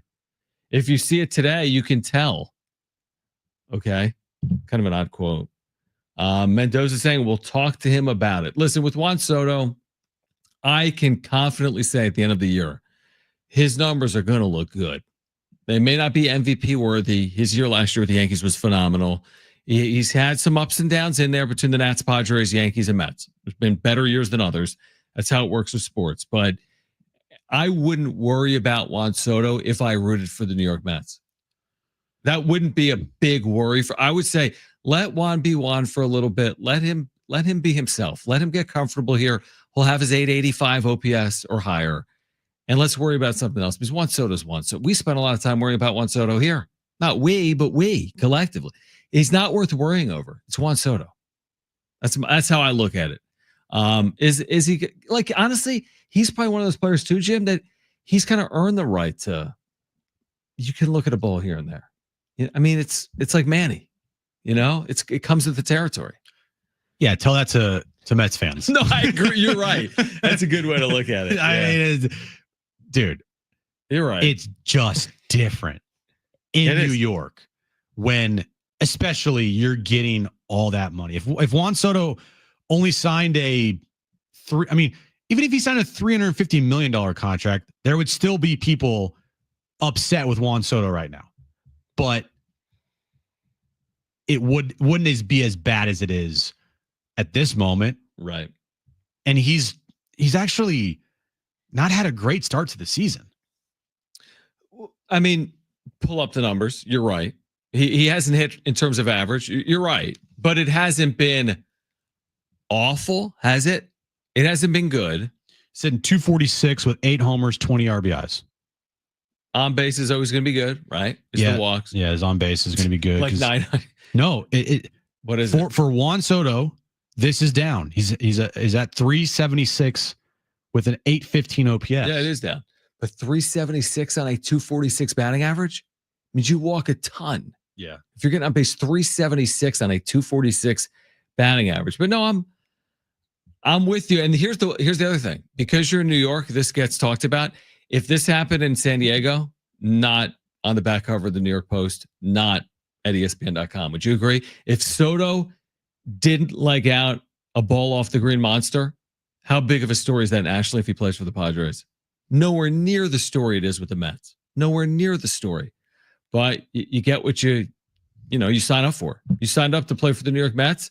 There's going to be a lot of critiquing day in and day out in a city like New York. It's not even just the Mets. It's the money. The money is the reason. It's not the Mets. Well, it's New York. I mean, the New York, it definitely amplifies things, but the money makes it so much worse.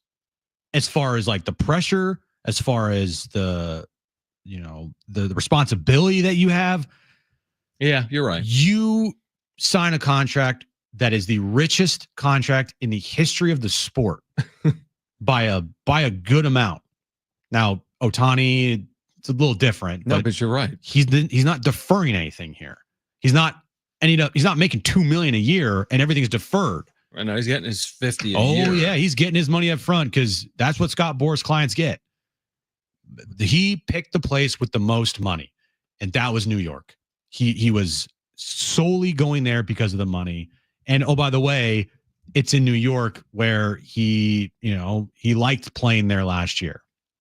So because of that, the pressure is on you, and the expectations are that every time you go out there, you go 2 for 4 every night.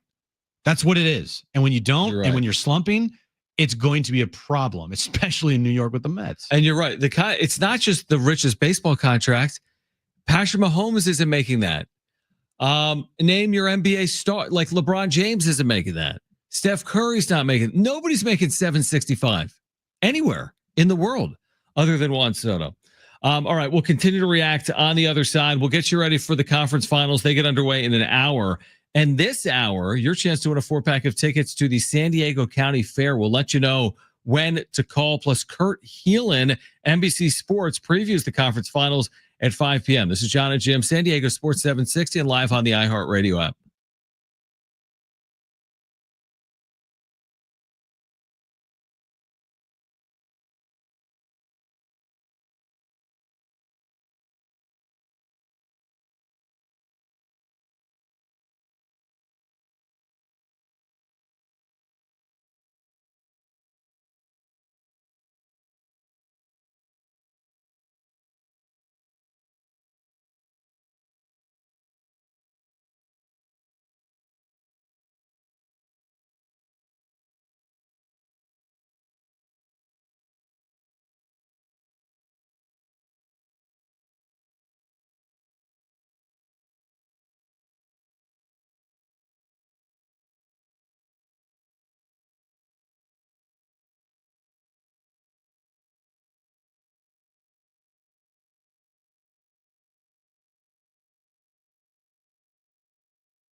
This update is brought to you by Rapid Radios. Padres and Blue Jays underway in Toronto.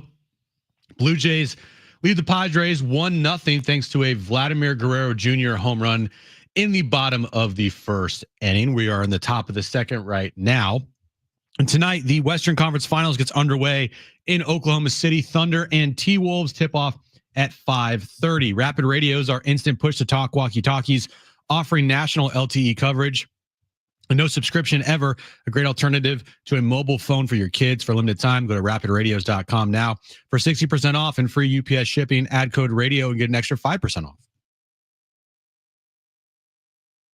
All right, be listening for that goal call. And when you hear a call, 877-767-4760, you can qualify to win STFC tickets for May 31st. Here at Snapdragon Stadium, we'll qualify someone this hour and next hour, and then announce a winner coming up at 5:30. Also, we're giving away a 4-pack of tickets to the San Diego County Fair in about 15 minutes. Be listening. We'll let you know when to call for those tickets.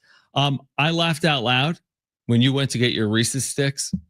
What'd you laugh out loud at? I chuckled at a story you chuckled. Went from laughed out loud to chuckle. Well, that's the same thing because that's an outward laugh. A chuckle's like, yeah, so I did. A laugh out loud is like, no, I didn't do that. So you chuckled. I chuckled at this. All right. Because this story keeps getting more ridiculous.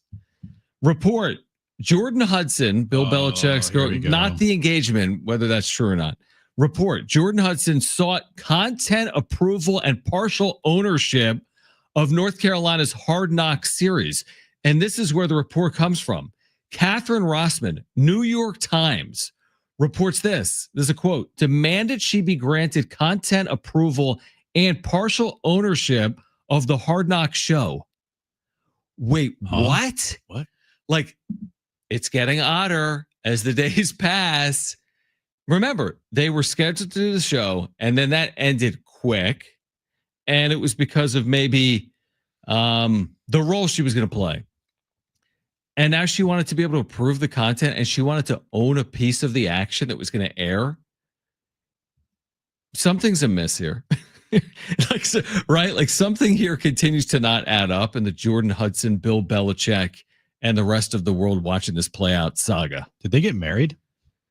Potentially. That's also a report today, right? She's telling people that they're engaged. Not married, but engaged. Engaged to be married.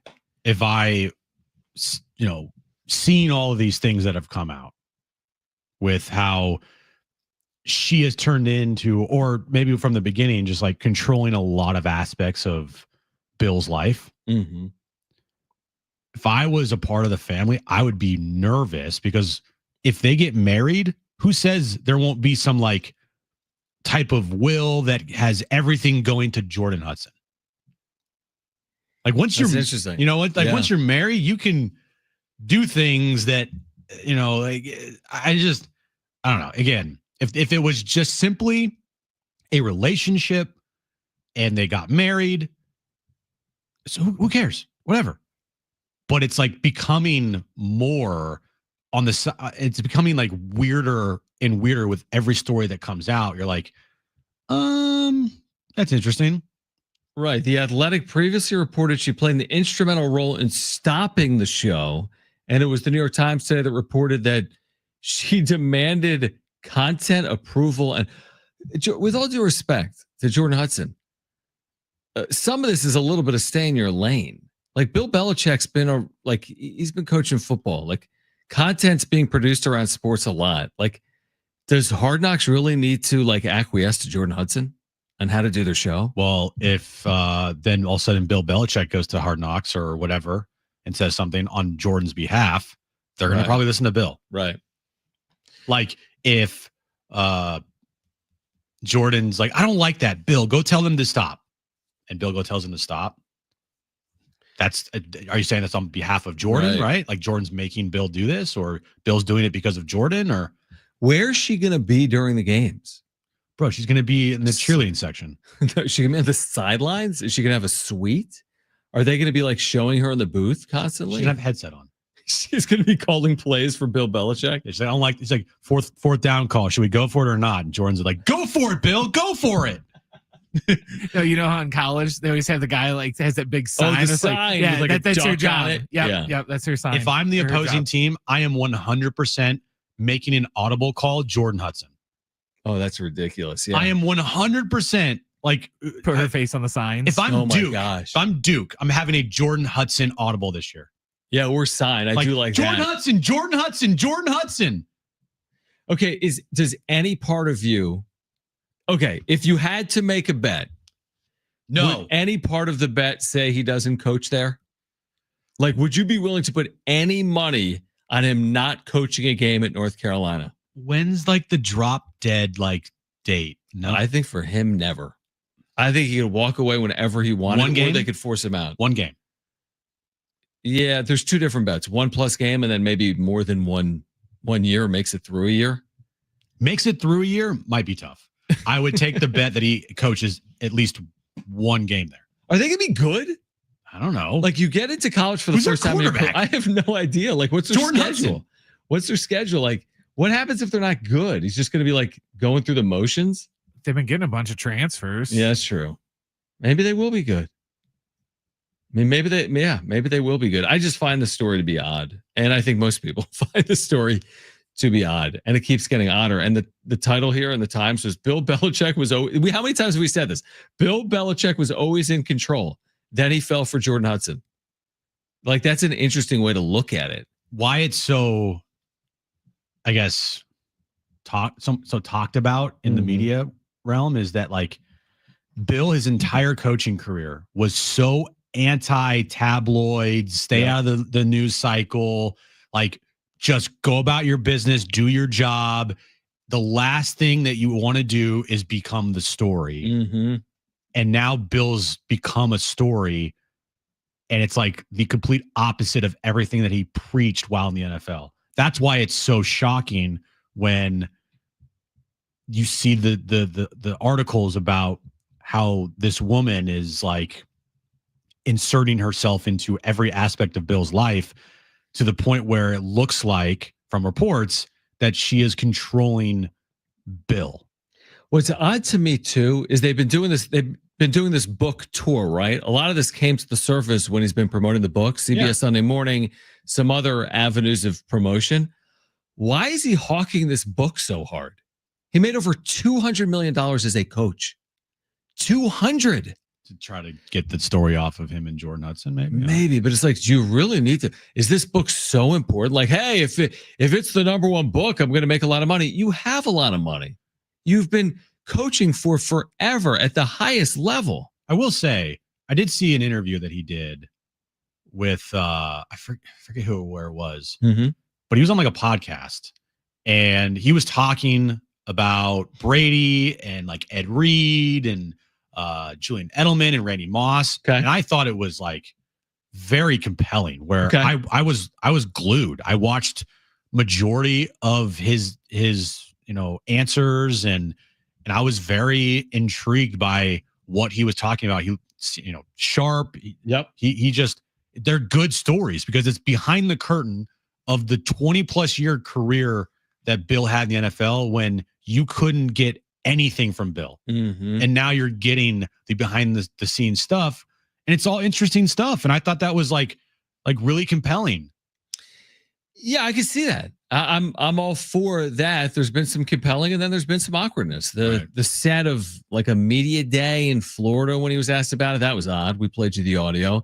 There was the CBS Sunday Morning. That was odd. You probably watched it. Maybe we played you some of that audio. He's an interesting guy. I mean, there's been a lot of very odd interactions with the media over the years with Belichick. But like you said, he always like diffuses it. A lot of what has made him unique is he's so uniquely boring. Yeah. In front of like the public eye, yet he has won at such a high level. This is not a boring story.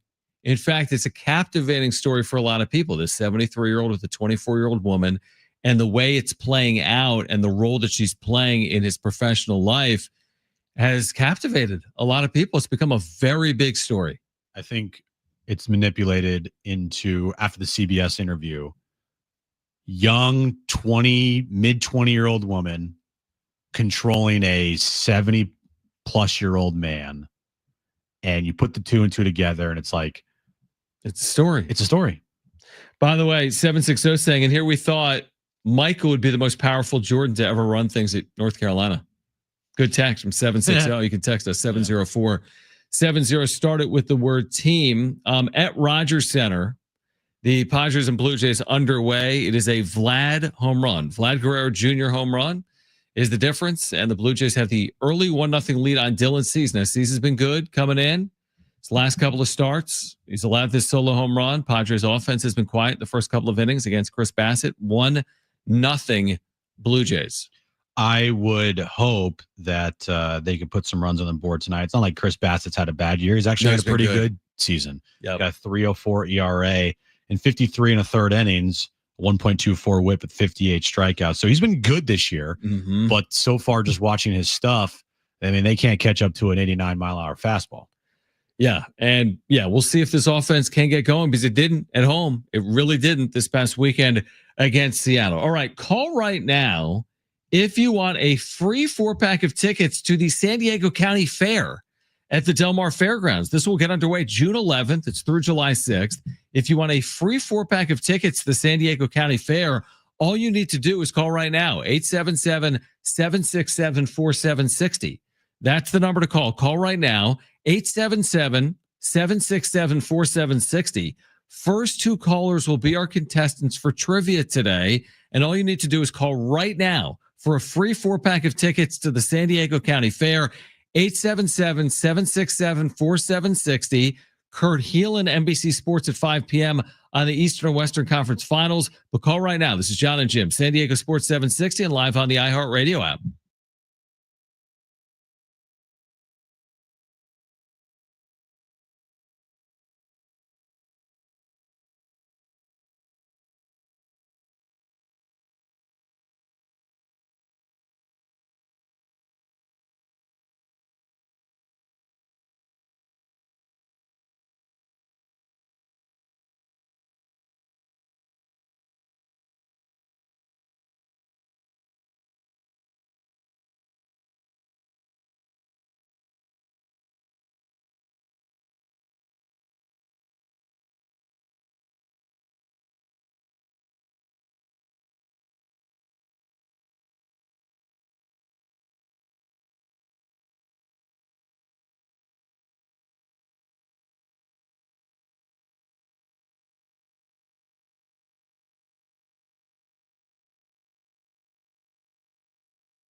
All right, Jon and Jim, San Diego Sports 760. Be listing for the goal sounder for a chance to qualify to win SDFC tickets.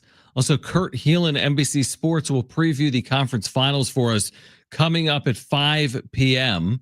Jon and Jim with you until 6. And we've got another great giveaway we're going to do right now. 4-pack of tickets to the San Diego County Fair. So let's get underway.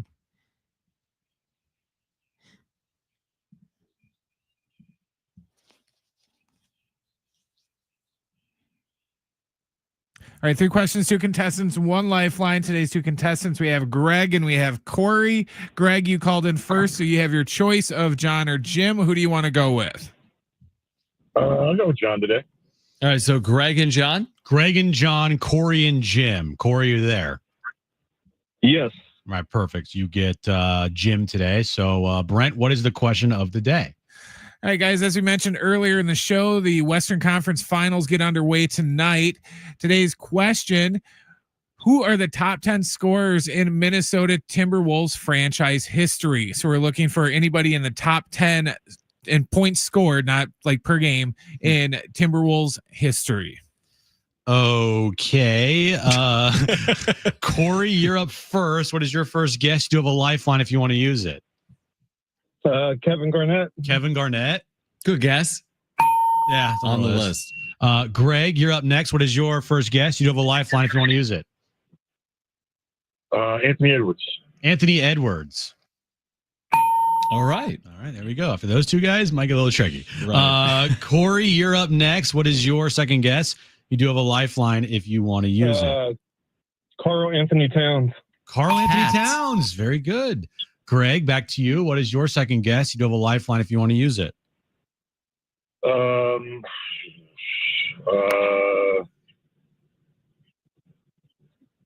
Kevin Love. Kevin Love. Very good. Wow. Good. Yeah, it really was. Corey, to go 3 for 3 here. What's your final guess? You do have a lifeline if you want to use it. Andrew Wiggins. Andrew Wiggins. Well done, guys.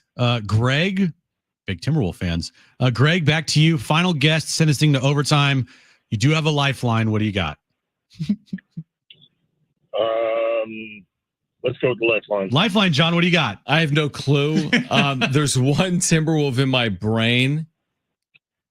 I think he's a Timberwolf. Wally Szczerbiak. Wally Szczerbiak. Do you take that, Greg? Yeah, I'll go with that. I'm a genius. I should be like an NBA insider. Thank you, Greg. Look at you. I'm an NBA insider. Great teeth, Wally Szczerbiak. Thank you. Yes, great shot, too. And great hair and great jawline. All right, Brent, we're going to overtime. Give us the rules of overtime and then the question. All right, guys, how overtime is going to work, I'm going to ask you another question. When I'm done asking the question, you're going to yell out the name of your partner today, either Jon or Jim. Don't yell out your name. Whoever yells out the name of their partner first, you are going to win the game by getting the question right, or you're going to lose the game by getting the question wrong. Do you guys understand? Yes. Yep. All right, guys, today's overtime question. Who is hosting tonight's Western Conference Finals? Jim. I heard Jim. What do you got, Corey? Corey.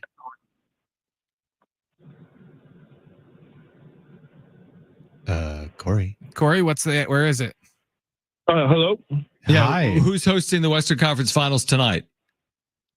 Oklahoma City. That is correct for the win. All right. He might not have heard us, but he's correct. Yeah, there you go. He is the winner. Oklahoma City will host and have home court. All right. Who else is on this very esteemed list? It's a good list, actually. KG is obviously number 1. Then Karl Anthony Towns. Anthony Edwards is 3rd. Wiggins was 4th. Sam Mitchell was 5. Kevin Love was 6. Szczerbiak was 7. Doug West was 8. Tony Campbell was 9. And, you know, we're talking about Duke, Christian Laettner. Oh, Christian Laettner is on that list. Wow. Would not have guessed that. We have, we mentioned this yesterday. Congratulations, by the way, because what you've won is a 4-pack of tickets to the San Diego County Fair. And this is going to be June 11th through July 6th. And this is going to be a pet lover's paradise, believe it or not. That is the theme. And you can join them for thrilling rides, challenging games, mouth-watering food, incredible exhibits, and top-notch entertainment during our summer pet Pet-tacular. Get it? Pet-tacular, Jim. At the 2025 San Diego County Fair. Tickets and info at sdfair.com. I had a point to make, and I forget what it was.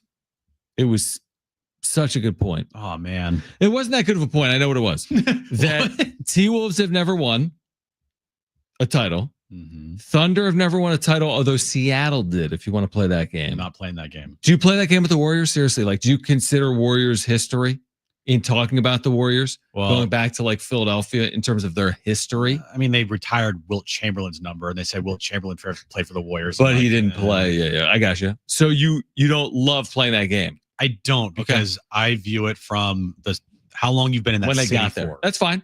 So, okay, then let's say OKC is OKC, not Seattle. So they've never won.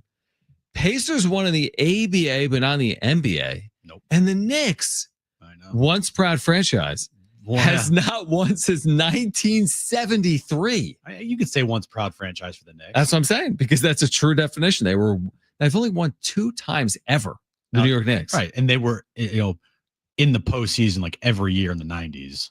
But not in the 2000s. No. Right. Totally different story in the 2000s. Well, you remember what happened the last time they were in the finals, don't you? Last time they were in the finals was OJ or no? Yeah, OJ was driving the Bronco down the freeway. Yeah, they I remember interrupted watching the game. finals. Yeah. Actually, that would be wrong, because last time they were in the finals was the NBA the shortened season against the Houston? Spurs. Oh, Spurs. Short year. Weren't they the 8th seed? Yes, that was Duncan's first NBA title, and that was the year that Larry Johnson did the 4-point play.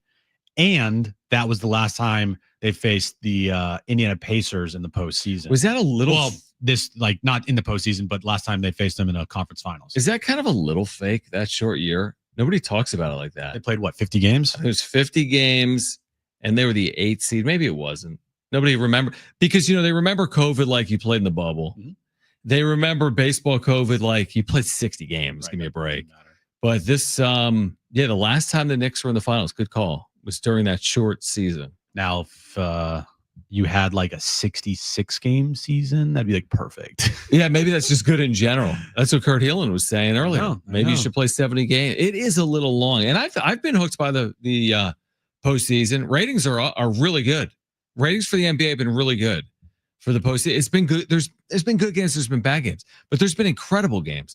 Like the Pacer comeback against the Cavs when Halliburton hit that 3. There's been 3-4 excellent games in the first couple of rounds, maybe more than that. Let's be real here. They could do 70 games. Yeah. With the addition of the play-in tournament, with the addition of the in-season tournament. Yep. You can have a 70-game regular season and still be completely fine. Completely. But the issue you run into is like 3-point records and point totals, and guys don't play 80 games. But look at the NFL. Those records are going to get broken the other way because they're playing more games. Right. Yeah. So records are made to change. Yeah. Look, I think the leagues that have the long schedules like NHL and baseball and basketball, they'll never decrease. And they'll also never increase either, but they'll never decrease. So that's the problem. And it's like, it's always, we want more. Should baseball go to 180? Dude. I think 162. Who was it? It was like 154. Let's move this thing to 162. Even 154 is a lot. That was in the 60s. After Maris, they went from 154 to 162. Who was like, I have an idea. It must have been expansion, but it made no sense. All right. On the other side, Kurt Heelan gets us ready for the Eastern and Western Conference Finals, which get underway in 30 minutes in Oklahoma City. So Kurt Heelan, NBC Sports, he will join us on the other side. Plus, another chance to qualify to win San Diego FC tickets for May 31st against Austin FC. When you hear the goal call 877-767-4760.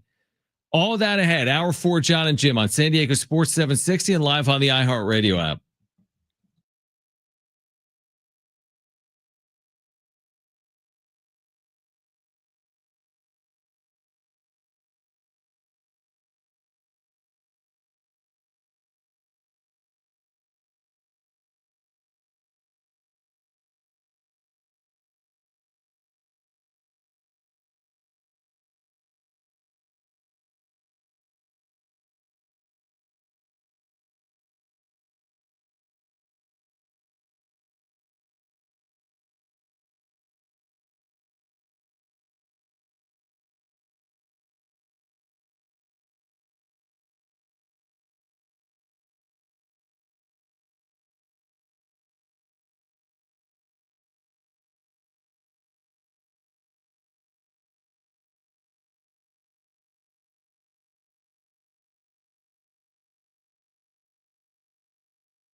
Chucky Irving, Chucky Lozano with chuk, boom.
Conference Finals starts in OKC. T-Wolves and Thunder tip off at 5:30. During an asthma attack, every second feels like an eternity. Primatine Mist works fast. It's clinically shown to open airways quickly, providing quick relief of mild symptoms and intermediate asthma. Get the #1 FDA-approved over-the-counter asthma inhaler, Primatine Mist. Breathe easy again.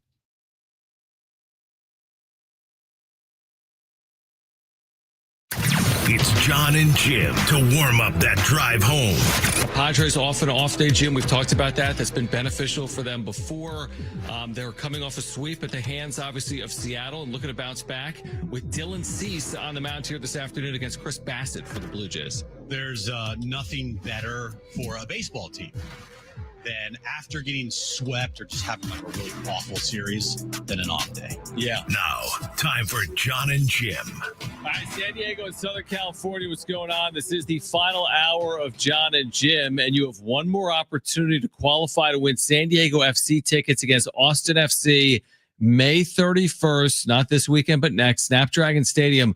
All you have to do is call 877-767-4760 the next time you hear that goal call from Adrian Garcia Marquez, their play-by-play voice. When you hear the goal call, you'll know it. You call 877-767-4760. And then at 5:30, among our qualifiers, we'll announce the winner of those 2 free tickets. So be listening for that. But if you missed it earlier, we caught up with Kurt Helin, and I'm trying to remember, Brent, where I started this conversation. All right. Okay. I love that. Kurt Helin, NBC Sports. I love it maybe as I thought of it. NBC Sports lead NBA writer. Would he take the Thunder or the field to win the NBA Finals? That's a good question, but I'll still take the Thunder. Can I be honest with you? I think they won the championship on Sunday. Wow. Okay. I think that was the toughest test. Minnesota is a really good team, but not the matchup issue for the Thunder. And I think the veteran experience of Denver, like they just knew how to win. I mean, if you're going to win a championship, you got to win some ugly games, right? Like you don't get to steamroll your way to a title. Even Boston last year, like you've got to win a few ugly ones. OKC has learned how to do that, and they had to learn how to do that to get past Denver, who is more than adept at that, despite having a pretty good center on that team. Does the time off for the T-Wolves, do you think that could help them at all, or do you think it might hurt them here because OKC played on Sunday and they're in a groove, and I honestly forget the last time that the T-Wolves played, either Thursday or Friday of last week. Yeah, it's been a little while, and they've had the jet fueled ready to go, but we're waiting to find out what city they were flying to. I'm really curious how that shakes out, because the flip side of that is, even though it was a blowout win, that was an emotional Game 7 that you're all up for, and you can't sleep the night before, and you're all geared up, and you get that win, and it's that sigh of relief. And like 48 hours later, you got a little over 48 hours, you got to turn around and play again. That's its own challenge, right? Like, I am really curious how the first half of tonight goes. Are the Thunder mentally all the way, are they still a little rested? Are they still not quite up to this series? I don't think that's the case, but we'll find out. And the flip side is, we've seen it a couple times in these playoffs, man.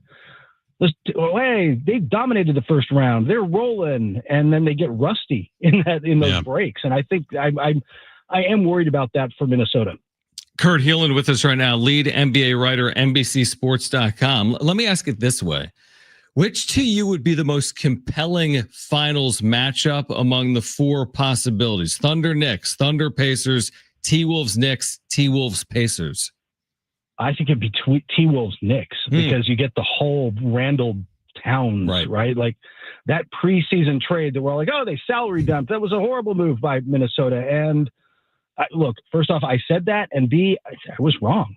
It took most of the year for Randall to figure out how to play next to Gobert, which anybody who's played next to Gobert will tell you, like they're privately off the record or on the record, tell you it takes a while. He's just different. It takes a while to learn how to defend next to him. It takes a while to learn how to play offense next to him. He's kind of a unique player that way.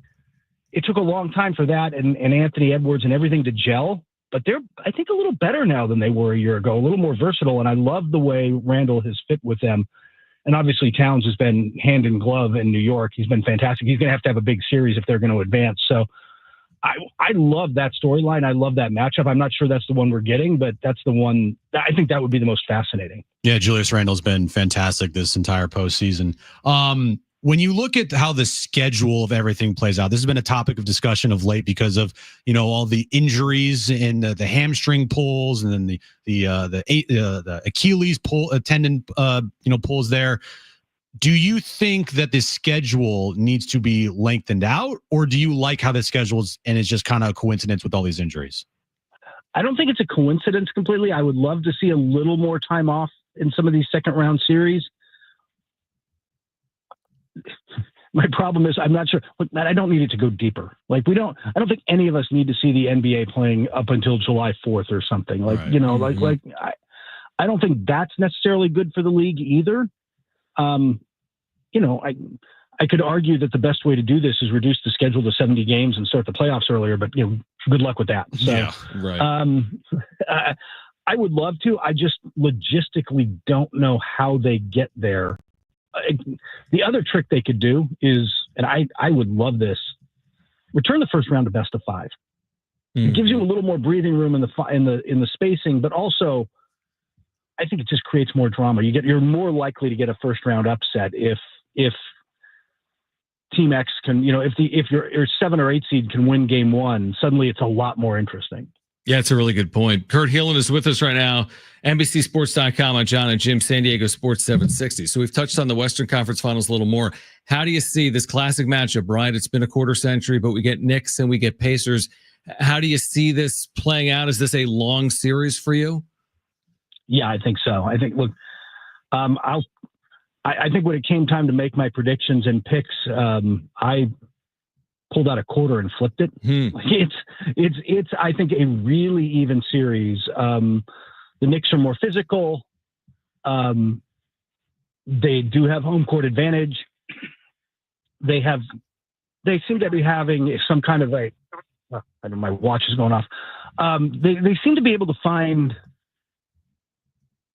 an ability. The Knicks just find ways to win, and the Pacers have done some of that too. They certainly had some clutch wins, but I think they're a little prettier brand of basketball. So it's going to be really fun to watch the Knicks defense trying to slow down the pace of the Pacers offense. And on the flip side, we're going to find out just how gritty and how down in the muck the Pacers are willing to get. It's such a great styles make fights, guys, and this is a great one. Other than Brunson and Halliburton, who to you is the most important player in this series for either team? I'm going to say Towns. He absolutely destroyed the Pacers. He had 40 points in the one game they played after the All-Star break. And granted, Miles Turner didn't play in that game and some other people. So it's not exactly apples to apples, but he had really good games against them all season. And I think that it's just a tougher matchup for the Pacers. That and Mitchell, and having Mitchell Robinson, they're just a different team with Mitchell Robinson defensively. I think that gives them a slight edge, but they're going to need a big town series if you're going to win this, because it can't be Jalen Brunson against the world. No doubt about it. Kurt, away from the conference finals, obviously the Tatum injury is so significant for the whole landscape of the NBA, specifically in the Eastern Conference. And the Celtics already were rumored to have all this change heading into the offseason. What on earth are the expectations for the Boston Celtics going to be next season, in your opinion? I think, look, at the end of the day, with whatever moves they end up making, they're going to be good, but it's going to be, I'm one of those people who subscribes to the fact it's essentially going to be a gap here. They're going to, I don't think they're going to be bad. I don't think they're going to tank all the way down to, try to get some high lottery pick, injuries did it, but they're not going to be this year's Sixers, but they're not going to be contenders without Tatum. And I'm really curious how Brad Stevens chooses to use that, because look, last summer when they were celebrating the title, there were plenty of people around the league who said they can't sustain this, like financially. It's going to come calling. If they hadn't won the title this year, they'd probably already be looking to make some moves, but you win a title, you bring it back, right? Mm-hmm. Yeah. So they do, but now I'd be shocked if, look, Drew Holiday can help a lot of teams, but he's 35 right now. UCLA's own Drew Holiday. He's going to be 36, turning 37 when you get Tatum back full speed. It's just, I think they're going to move him. I think they'd love to move Kristaps Porzingis and his $30 million expiring. If somebody wants to pay him $30 million to be injured on their roster. But I think I think the big question, the one everybody knew they were going to try some stuff like that this summer. They kind of had to. The big question is Jaylen Brown. Like, if somebody like, I don't know, Houston, who has all these young players and picks, if somebody came through with a big enough offer, would they consider it for Jaylen Brown? I'd be really curious if they'd be willing to reset that much. What's the likeliest scenario with the Giannis storyline this offseason? Did you envision that this is the end for him? And if it is, if you do believe that, where's the likeliest landing spot you think for him? I've become torn on that, just because, look, to me, remember the great old Bill Parcells line, if you're thinking about being retired, you're retired. Yeah. And I think we've all done that, because I think that applies to, like, we've all been in relationships where we're like, we should end this. You were already thinking about it, but it took you a while to get there. I feel like that's where they are. Like, and if you're the Bucks, if he's back, you want him all the way back full time. And next year, again, they don't have Damian Lillard, tore his Achilles at an older age. He's never going to be quite the same, and you're probably not going to have him all of next season. I'm like, if I'm the Bucks, I'm going to say to him, like, That's fine. We want you back, but I don't want to go through this a year from now. I don't want this same scenario a year from now if we struggle. If you're going to want out, let's do it now. Otherwise, you're all the way in. And I got a feeling he's going to ask out. And when that happens, the Spurs are a really logical landing spot to me, but we'll see if they're willing to go there. If they're willing to, I think they should accelerate their timeline that much, because I think it's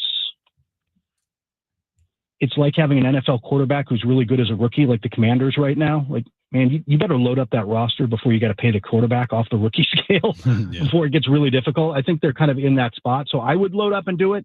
I don't know if they're willing to do that, or if it ends up being somebody like Miami or Brooklyn, or somebody who steps up with a deal that gets it done. What do you think is just the best fit? Like, if they do go through with this, and Giannis does ask out, and they grant his request, and they do trade him, where's the best spot for him to win a championship right away, in your opinion? As much as part of me says stay in the East, like go somewhere like Toronto. And again, the East will be down next year, and you could go somewhere like Toronto and instantly contend. But my guess is, unless he wants to go to a big, bright market, which is, look, that rumor is out there that he would prefer to be in brighter lights than he was in Milwaukee. San Antonio, to me, is still the best fit. If you put him next to Wembanyama, and look, the Spurs put together a really nice pack. You want the rookie of the year and the number 2 pick, so you can get Dylan Harper. Your backcourt is now set for the future. You can make a really good. They've got the matching salary. They've got other future picks. I think you can put together a really good deal. Fox, Wembanyama, and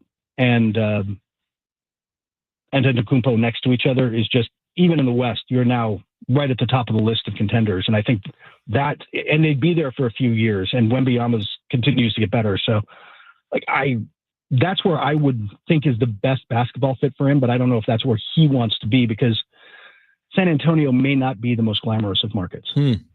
Kurt, love your insight and perspective. And again, for our listeners, you can read the work at NBCSports.com as you get ready for the conference finals getting underway in less than 2 hours. But Kurt, thanks for taking time for San Diego, and we'll do it again soon. I love to. Anytime, guys. All right, that was Kurt Heelan, NBC Sports. All right, on the other side, there is a Shohei Ohtani twist involving his former interpreter, Ipe. Oh, yes, there is. And we'll share it with you on the other side, plus updates from Rogers Center where the Blue Jays and Padres are playing. Jim's back page coming up. This is Jon and Jim, San Diego Sports 760, and live on the iHeartRadio app.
All right, San Diego Sports 760 has 13 chances to win $1,000 every weekday with the Bonus Bucks giveaway every hour, 6 a.m. through 6 p.m. That includes coming up in about 30 or 40 minutes. Listen for the keyword, then enter it at sportsSD.com. All right, where does this saga take us? Shohei Ohtani and his ex-translator. How do we say the guy's name? I forget. Ippei or Ippei Mazahara. All right. So what's the update? What's the twist related to Shohei and the ex-translator? Well, the lead prosecutor of the betting investigation has resigned. Are they still prosecuting, or has he already been tried and convicted? In the Post has confirmed, the New York Post, the government's ace prosecutor investigating Shohei Ohtani and betting on baseball has quietly left the mound, the Post has confirmed. Quote, "It's never good for the prosecution when the lead prosecutor leaves the government." Wait, what are we talking about? Hasn't he already been found guilty?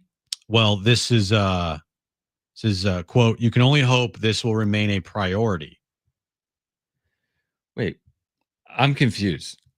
Assistant U.S. Attorney General, Assistant U.S. Attorney, I'm reading, Jeff Mitchell, led the investigation into Ohtani's interpreter, Ippei Mazahara, and explored whether Ohtani himself bet on baseball games. He resigned from his office on May 16th, and he will get paid through September, sources said, and the Central District of California press office confirmed.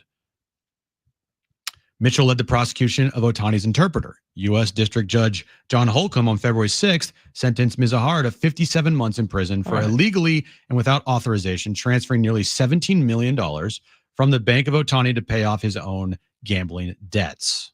All right, so he's already been sentenced. So like you know what I mean? Like, okay, the prosecutor left, but he's already been sentenced. There was no active investigation. Correct me if I'm wrong. Was there some open investigation around Shohei?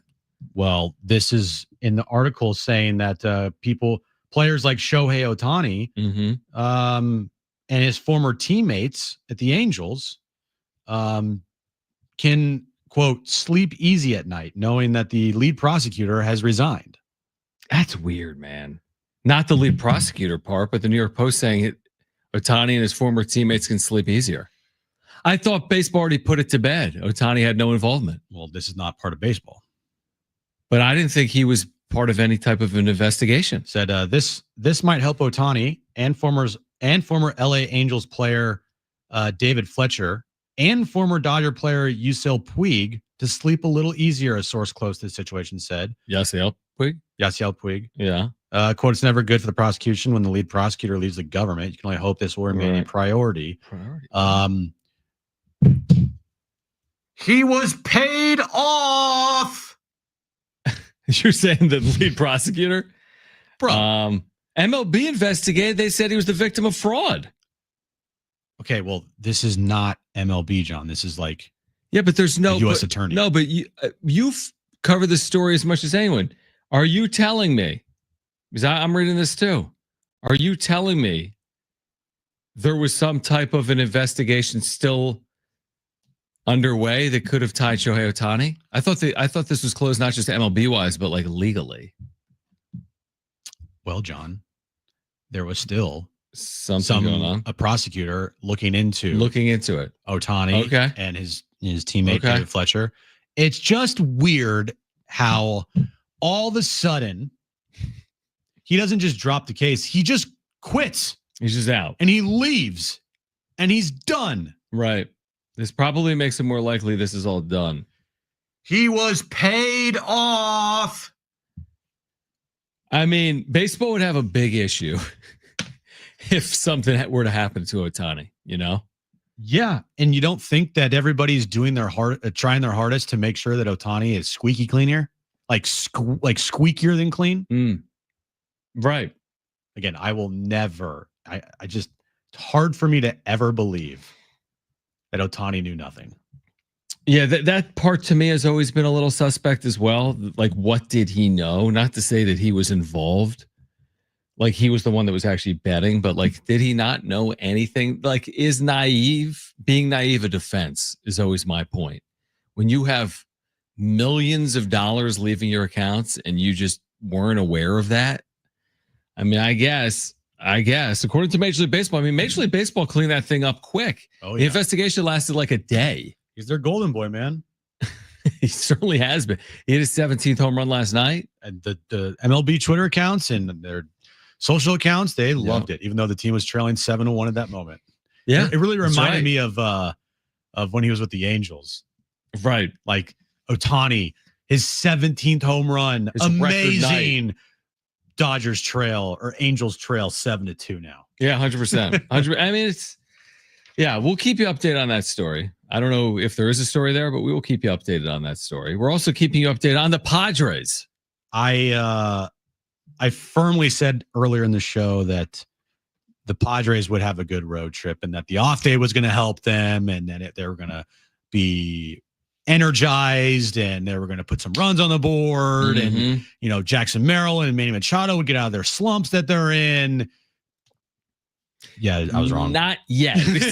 Not yet on the trip. It's the 5th inning, and Anthony Santander and Vlad Jr. have both homered tonight, and the Blue Jays lead the Padres 3-0. Remember, the Padres didn't score during that series against the Mariners by and large. 1 run each game, and they've been shut out through 5 innings tonight. Do you know what Anthony Santander has done this season?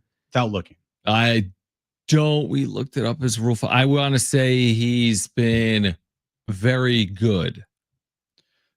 What's the opposite of very good? Very bad. He's hitting 181 with a 569 OPS. How many homers? 5. Ugh. He's been awful. He just took C-Steep for a 2-run home run. That was his 5th home run right there tonight. Oh, he's been awful. Yep. So have the Padres here over the last 4 games. Oof. Still time in this one, but trailing 3-0. All right, we'll have the winner of those SDFC tickets for you on the other side. Our giveaway winner, more on Padres Blue Jays in the Western Conference Finals, and Jim's back page ahead on Jon and Jim, San Diego Sports 760, and live on the iHeartRadio app.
This update's brought to you by Temecula Valley Balloon and Wine Music Festival. Padres and Blue Jays. Blue Jays lead the Padres 3-0, top of the 6th inning there. Moving over to the Western Conference Finals. It's about to get underway in Oklahoma City as the T-Wolves take on the Thunder. And then tomorrow night, the Eastern Conference Finals gets underway in New York between the Pacers and the Knicks. Temecula Valley Balloon and Wine Music Festival is happening June 20th through the 22nd, featuring Walker Hayes, Cody Jinks, Alabama, and more. Tickets are available now at TemeculaValleyFestival.com. Powering the best events from start to finish. Events.com. All right, we have a winner of the STFC tickets May 31st, Snapdragon Stadium against Austin FC. It's in the rundown. Well, and he told us. I know he did it, but I forgot. And your mic is off. I know he did it, but I forgot.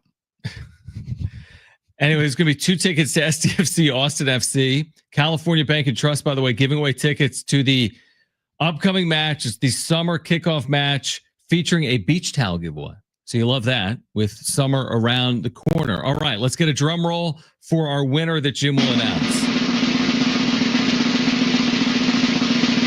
Congratulations to Milo. Milo is the winner of the STFC tickets.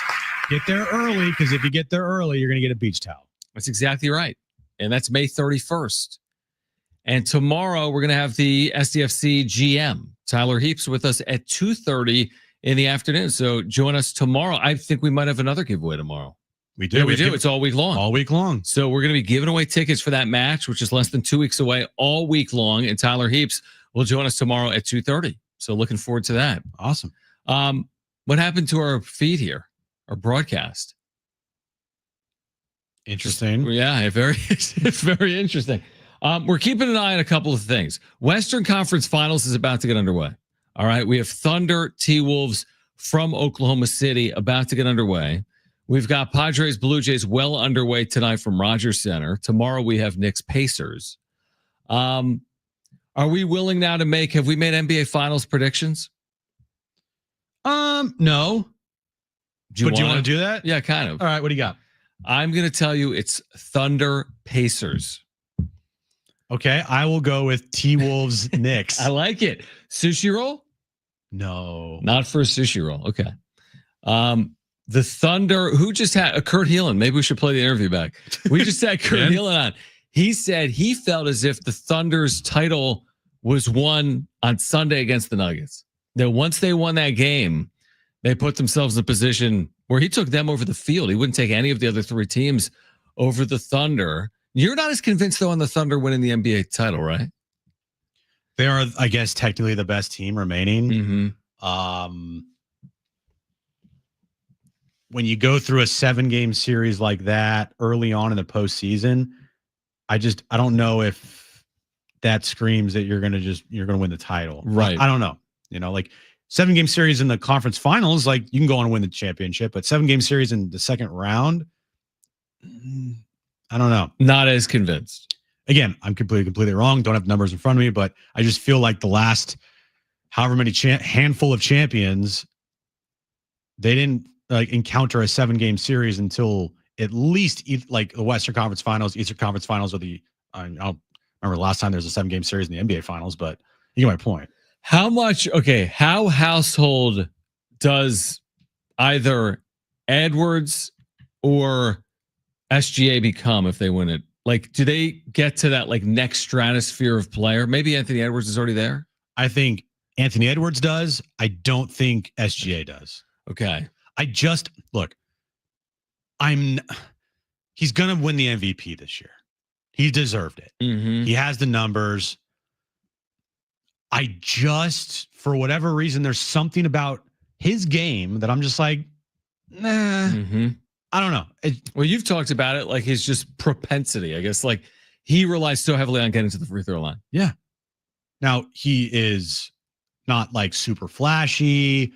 He's not Steph Curry like or like LeBron James like, but he is very efficient. I don't know. I think Anthony Edwards to me has an opportunity to become a bigger star. Now, you could also say, well, Anthony Edwards was on the Olympic team this summer. Shea's not American. He's Canadian. Mm-hmm. So for that reason, maybe there's a thing there. But I think Anthony Edwards has the higher ceiling as far as stardom goes. I agree. Than SGA, in my opinion. You made a good point. I agree with you. What do you got, Brian? Last time the NBA Finals had a game 7. Yeah, I know. 2016. Yeah. And before that, 94. Yeah, what happened, John? Well, I don't even know, but the way you say it, it's when the Warriors had the 3-1 lead and then blew it. Yes. That would be the last time there was a 7-game series in the NBA Finals. Yeah. Okay. Well, let's see if one of these conference finals goes 7. I don't see why not. I don't see why Knicks Pacers couldn't be a 7-game series. I don't really see why Oklahoma City, Minnesota couldn't be a 7-game series. I think that Knicks Pacers is a better shot at 7 games than Thunder T-Wolves. Okay. Yeah, you weren't a big believer in the T-Wolves even after they beat the Warriors. I mean, the Warriors didn't have Steph, obviously. That was a huge, huge loss. I just think they have a problem with keeping their energy level up all the time. Because game 1, they just didn't look right. Even game 3 and 4, well, game 3 especially, and game 2. Game 2 was, I think, kind of close. I don't even remember. Right. I just after that series, I was like, they kind of struggled at times with the Warriors, and they blew them out in game 5. But I just think that if Steph was there, it would have been a completely different story. That's the thing. Yeah, no, I completely agree with that. All right, so we'll keep you updated on that. That game's about to get underway. We're talking about Oklahoma City and Minnesota. Meanwhile, the Padres trailing in Toronto, although Jackson Merrill has come to life, Jim, with a single. He did it. A 2-out single in the 6th inning. It's over. The curse is over. Now, he had been 1 for 21 prior to that hard hit single. Manny, by the way, is 0 for his last 15. 15. And just flied out to center field. Padres offense, man. You know, this is the thing sometimes over the course of a long year. Like when it's tough to score, it's tough to score. And it has absolutely been tough to score for the Padres these last handful of days. Remember, and I was the one to say, I said, listen, let's judge them when they get Merrill and Arise back and Cronenworth. I'm like, we're not seeing the full version of this team. And guess what? We are seeing. This is the full version. And the problem is they are flawed, obviously, in the back of this lineup. And when guys like Merrill Machado aren't producing, this isn't rocket science. When you have 8 and 9 hitters that can't hit, and then you have some of your stars going through slumps, which are inevitable, you end up in a week like this. And the last 4 or 5 days have been tough to watch for Padres fans. They're not stringing hits together. Yep. It's hard to have rallies when there's always 2 outs when those rallies start. They don't have any power. Like they're not hitting home runs other than Tatis. Right. So it's going to be difficult. Like that's what last year's team did so well. They strung together innings where they had just hit after hit after hit. Mm-hmm. And they were good with runners in scoring position. This year's team is good with runners in scoring position too, but they're not stringing together as many hits as you would like. It's just not happening. And especially when you're trying to have rallies with 2 outs all the time, those are difficult. JD's third in the chat. Jim's voodoo worked. 619er, the sorcery worked. Thanks, John. Stephen Lake, the candles worked. He had one hit, and he had an opportunity with runner scoring position this game when he struck out. I think they're kidding. I don't think one single is going to necessarily turn Merrill around. Now, I did promise 2 hits tonight. I mean, all he needed was maybe just 1 hit. Maybe, potentially. He's too good of a hitter, seriously. And that is a fair thing to say about Merrill because we have not seen, thankfully, much prolonged stretches from Merrill where it's like weeks on end. So hopefully that'll be the case even with this. All hitters go through it. Manny's going through it right now. Toddy went through it earlier. Remember the Arise start this year? Yeah, it was awful. He like started 13, 15 or whatever it was. Yeah, so all players are going to go through it. So hopefully Merrill's going to bounce out of it. But again, Padres offensively, behind Dylan Cease here tonight. Cease has allowed a couple of home runs. Chris Bassett has been terrific tonight for the Blue Jays. We'll see if they can mount a late rally tonight in Toronto, trailing 3-0 in the 6th inning. And we'll have a wrap-up show later for you tonight. Hopefully, are you a good one? Are you prepared for a full week of wrap-up shows without me? No. That's why you're going to call in from Hawaii, dude. 0 chance. No, I'll be fine. I don't even know who they play when you're gone or what's happening. Well, is that the Pirates Marlins week? Yeah, but also the Braves this weekend. Yeah, that's right. Yeah, I'll be fine. Okay. I know you. Stay there. I'm gonna get text messages. Well, yeah, Send me I'm a gonna graphic. need to tell me how to get the Send me- graphic. Yeah, send me you're a gonna, well, just give me the graphics. I know, dude. If I give you the graphics, they're gonna be like 2-bit pictures that are like overlapped with each other that look like Jones did it. Well, I'm gonna need some graphics because I got to do Jon and Jim shows and wrap-up shows. Why is it so hard for you? It's not hard to get like a picture that isn't as pixelated as, because I don't use Getty images, dude. I grab some image and I save it and I post it. You got to use Getty. I don't know how to use Getty. You can't just use some random picture on the internet. That's what I do because when I use Getty, it says like to download this image, it'll cost $50,000. I'd rather not spend $50,000 and use the image off the web. The station has a Getty account. Yeah, I know, but it doesn't work for me. Listen, It's the same for everyone. As I get older, you've noticed this. I'm not great with all this stuff. Well, I just know don't, that because I truly don't care. I know you don't. So, and the care factor is very low. You're really good with it. Are you looking forward to when you're on the beach in Hawaii No. when you get the text from us I get a going, text. "Hey, the stream's not working. What do we why do?" do we sound like we're on helium? Stream's not working in the graphic you didn't send me. I'm gonna be in a helicopter on my way to the Hana rainforest, and you're gonna be like, "Hey, the stream's not working, and I need a graphic." Right. And then I'm gonna be doing that on the plane or the helicopter, missing the sights of Hawaii. Hey, Erin knew what she was getting into. This wasn't, you guys dated before you got married. Take the good with the bad. Or counterpoint, I could just turn my phone off. You can turn your phone off if you leave the country, but you're going to Hawaii, so you have to keep it on. All right. On the other side, we have Jim's back page, updates from Rogers Center and the Western Conference Finals here until 6 p.m. This is Jon and Jim.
All right, Jon and Jim, San Diego Sports 760. Join us again tomorrow, beginning at 2 p.m. Tyler Heaps, General Manager, San Diego FC, on the show at 2:30. Kevin Acey back with us tomorrow before Game 2, Padres Blue Jays.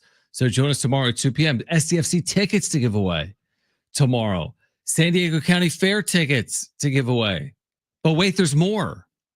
I don't know what else there is. What have we got? But there's at least that. We're recapping Game 1 of the Western Conference Finals. Get you ready for Game 1 of the Eastern Conference Finals. Correct. All of that. SDFC Midweek Live tomorrow at 6 p.m. By the way, Thunder, will they get shut out? 8-0 T-Wolves. Oh, nice. So in Oklahoma, 8-0 a minute in. Oh, is that game done? No, the series is over. The series is done, right? Yeah, T-Wolves 8-3 a minute in. Woo! 8. Wow. Does any team come back from 8 points? Will the Padres score more runs than the Thunder will score points? Thunder on the board say 1. So the Thunder, yeah. Yeah, probably. The Thunder are now leading the Padres 1-0. So lot for you tomorrow at 2 p.m. Kevin Acey, Tyler Heaps, SDFC tickets, San Diego County Fair tickets. Join us tonight for a wrap-up show. But as always, right now, let's get to this.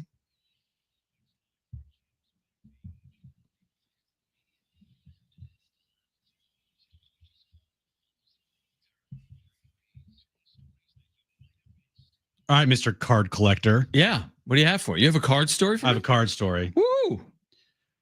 Ranking the top 10 most important sports cards of the 1990s.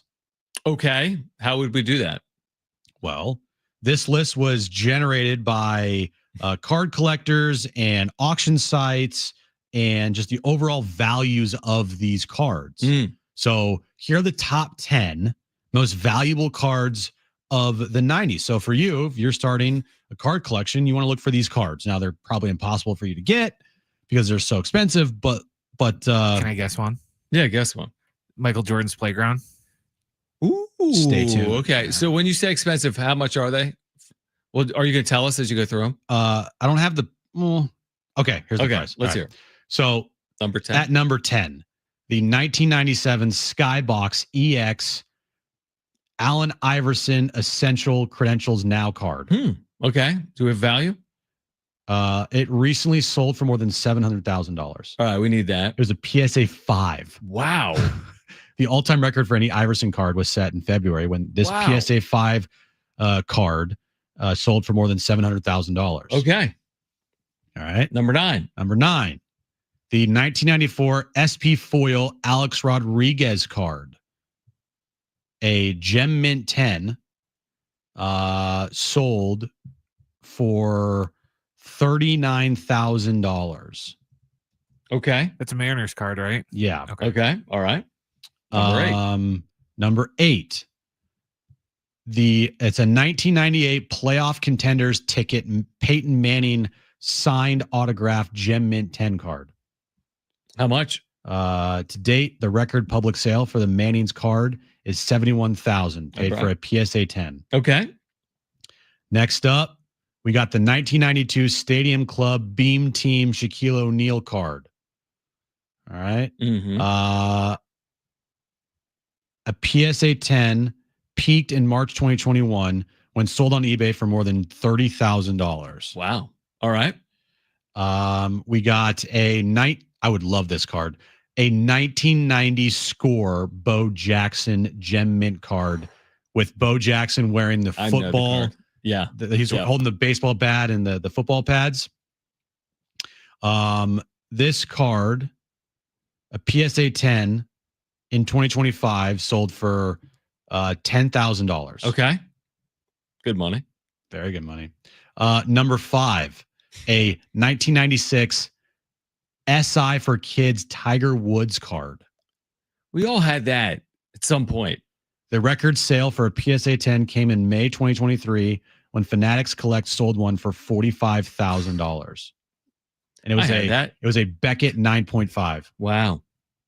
Okay. Coming in at number 4, a 1990 Topps no name on the front Frank Thomas Gem Mint card.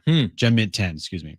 As of May 2025, PSA has graded more than 25,000 copies of the card. There's only 300 that are Gem Mint 10s.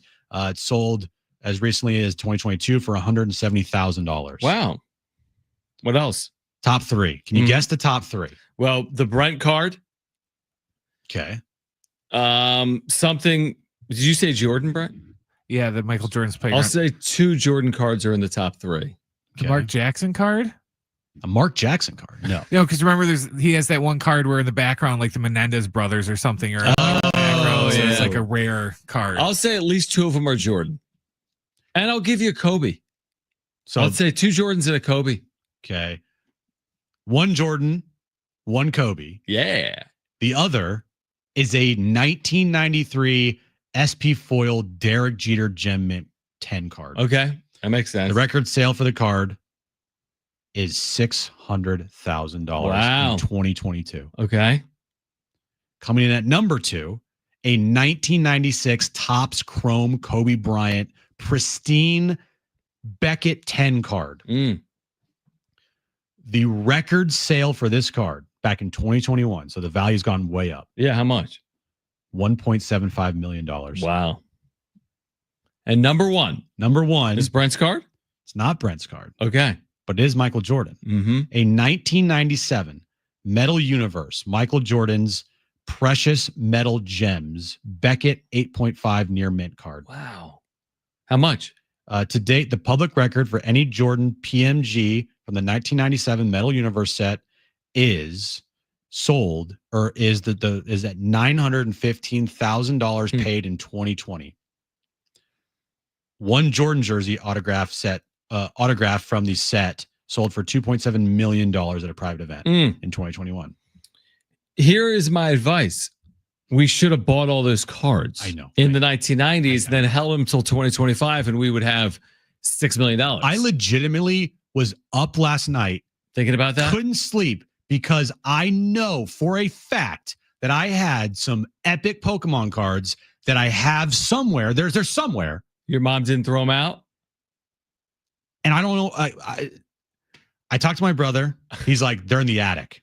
You got to get up there, dude. But he claims them to be his. Oh my gosh. That would be no. Get there first. He's like, I'm not selling them. I'm like, I don't want to sell them. I'm going to take them. But I might take them. Yeah, you're going to take them. Anyway. What else you have? What else do I got? Sesame Street, John, is moving to Netflix. Oh, interesting. I think I saw something on that. Like all of the episodes? They're new episodes. Sesame Workshop, the nonprofit educational organization behind Sesame Street, made 2 announcements that the show Sesame Street will soon reach more children in more places than ever before as they are expanding to Netflix. Okay. They're also going to keep their 50-plus year relationship with PBS and PBS Kids active. Got you. So you can also watch on Netflix. Also watch it on Netflix. Love that. Yeah. And finally, John, as I pull this story up here, stand by. Stand by, John. Yeah, I'm standing. Stand by and watch your card collectors. All right, here we go. Carl's Jr. is releasing a new BYOB, bring your own deal. Okay. With a sandwich, a side, and chicken stars for $5.99. Carl's Jr. is serving up major value with its new build your own bag deal, offering a sandwich, a side, a 4-piece chicken stars for just $5.99. Available from 8 p.m. to close, the late night offer lets customers mix and match between a Cali Classic burger or chicken sandwich, a side of their choice, and a mini serving of Carl Jr.'s iconic chicken stars. The deal is part of a limited time partnership with social media star Alex Earl. You know who that is? Bringing attention to one of the best fast food bargains out there right now. Alex Earl? Yeah, she's like a model. Oh, I thought it was a dude. No. Okay, Alex Earl. She got famous for just being hot. Like, all right. And she was dating like a wide receiver from the Dolphins. And she now works with Carl's Jr.? She's just an influencer. Right, an influencer. And then she like was hanging out with Call Her Daddy, Alex Earl. Right. And she got big there. And then she like left. I don't know. Right. She's just an influencer that do we need her on the show? Like in general? Not necessarily. I want to see would pass. Pass. Okay. I would pass. Hard pass. All right, because she just texted and said she'd come on, but now she's not. Okay, that's good. She'll All come right. on next week when you're gone. Yeah, exactly. She'll co-host with me. Oh, okay, nice. Join us on Monday, even though it's a Memorial Day and there's no show. All right, we're back tomorrow at 2 with more SDFC tickets to give away. Tyler Heaps, the GM for SDFC, will be on the show. Kevin Acey from Toronto will join us again. We'll get you ready for Padres Blue Jays game 2. We'll look back at game 1 as well. If you missed anything today, sportssd.com or the iHeartRadio app. For Brent and Jim, I'm John. Keep it here at San Diego Sports 760. Okay. Bye. Score a run. Please.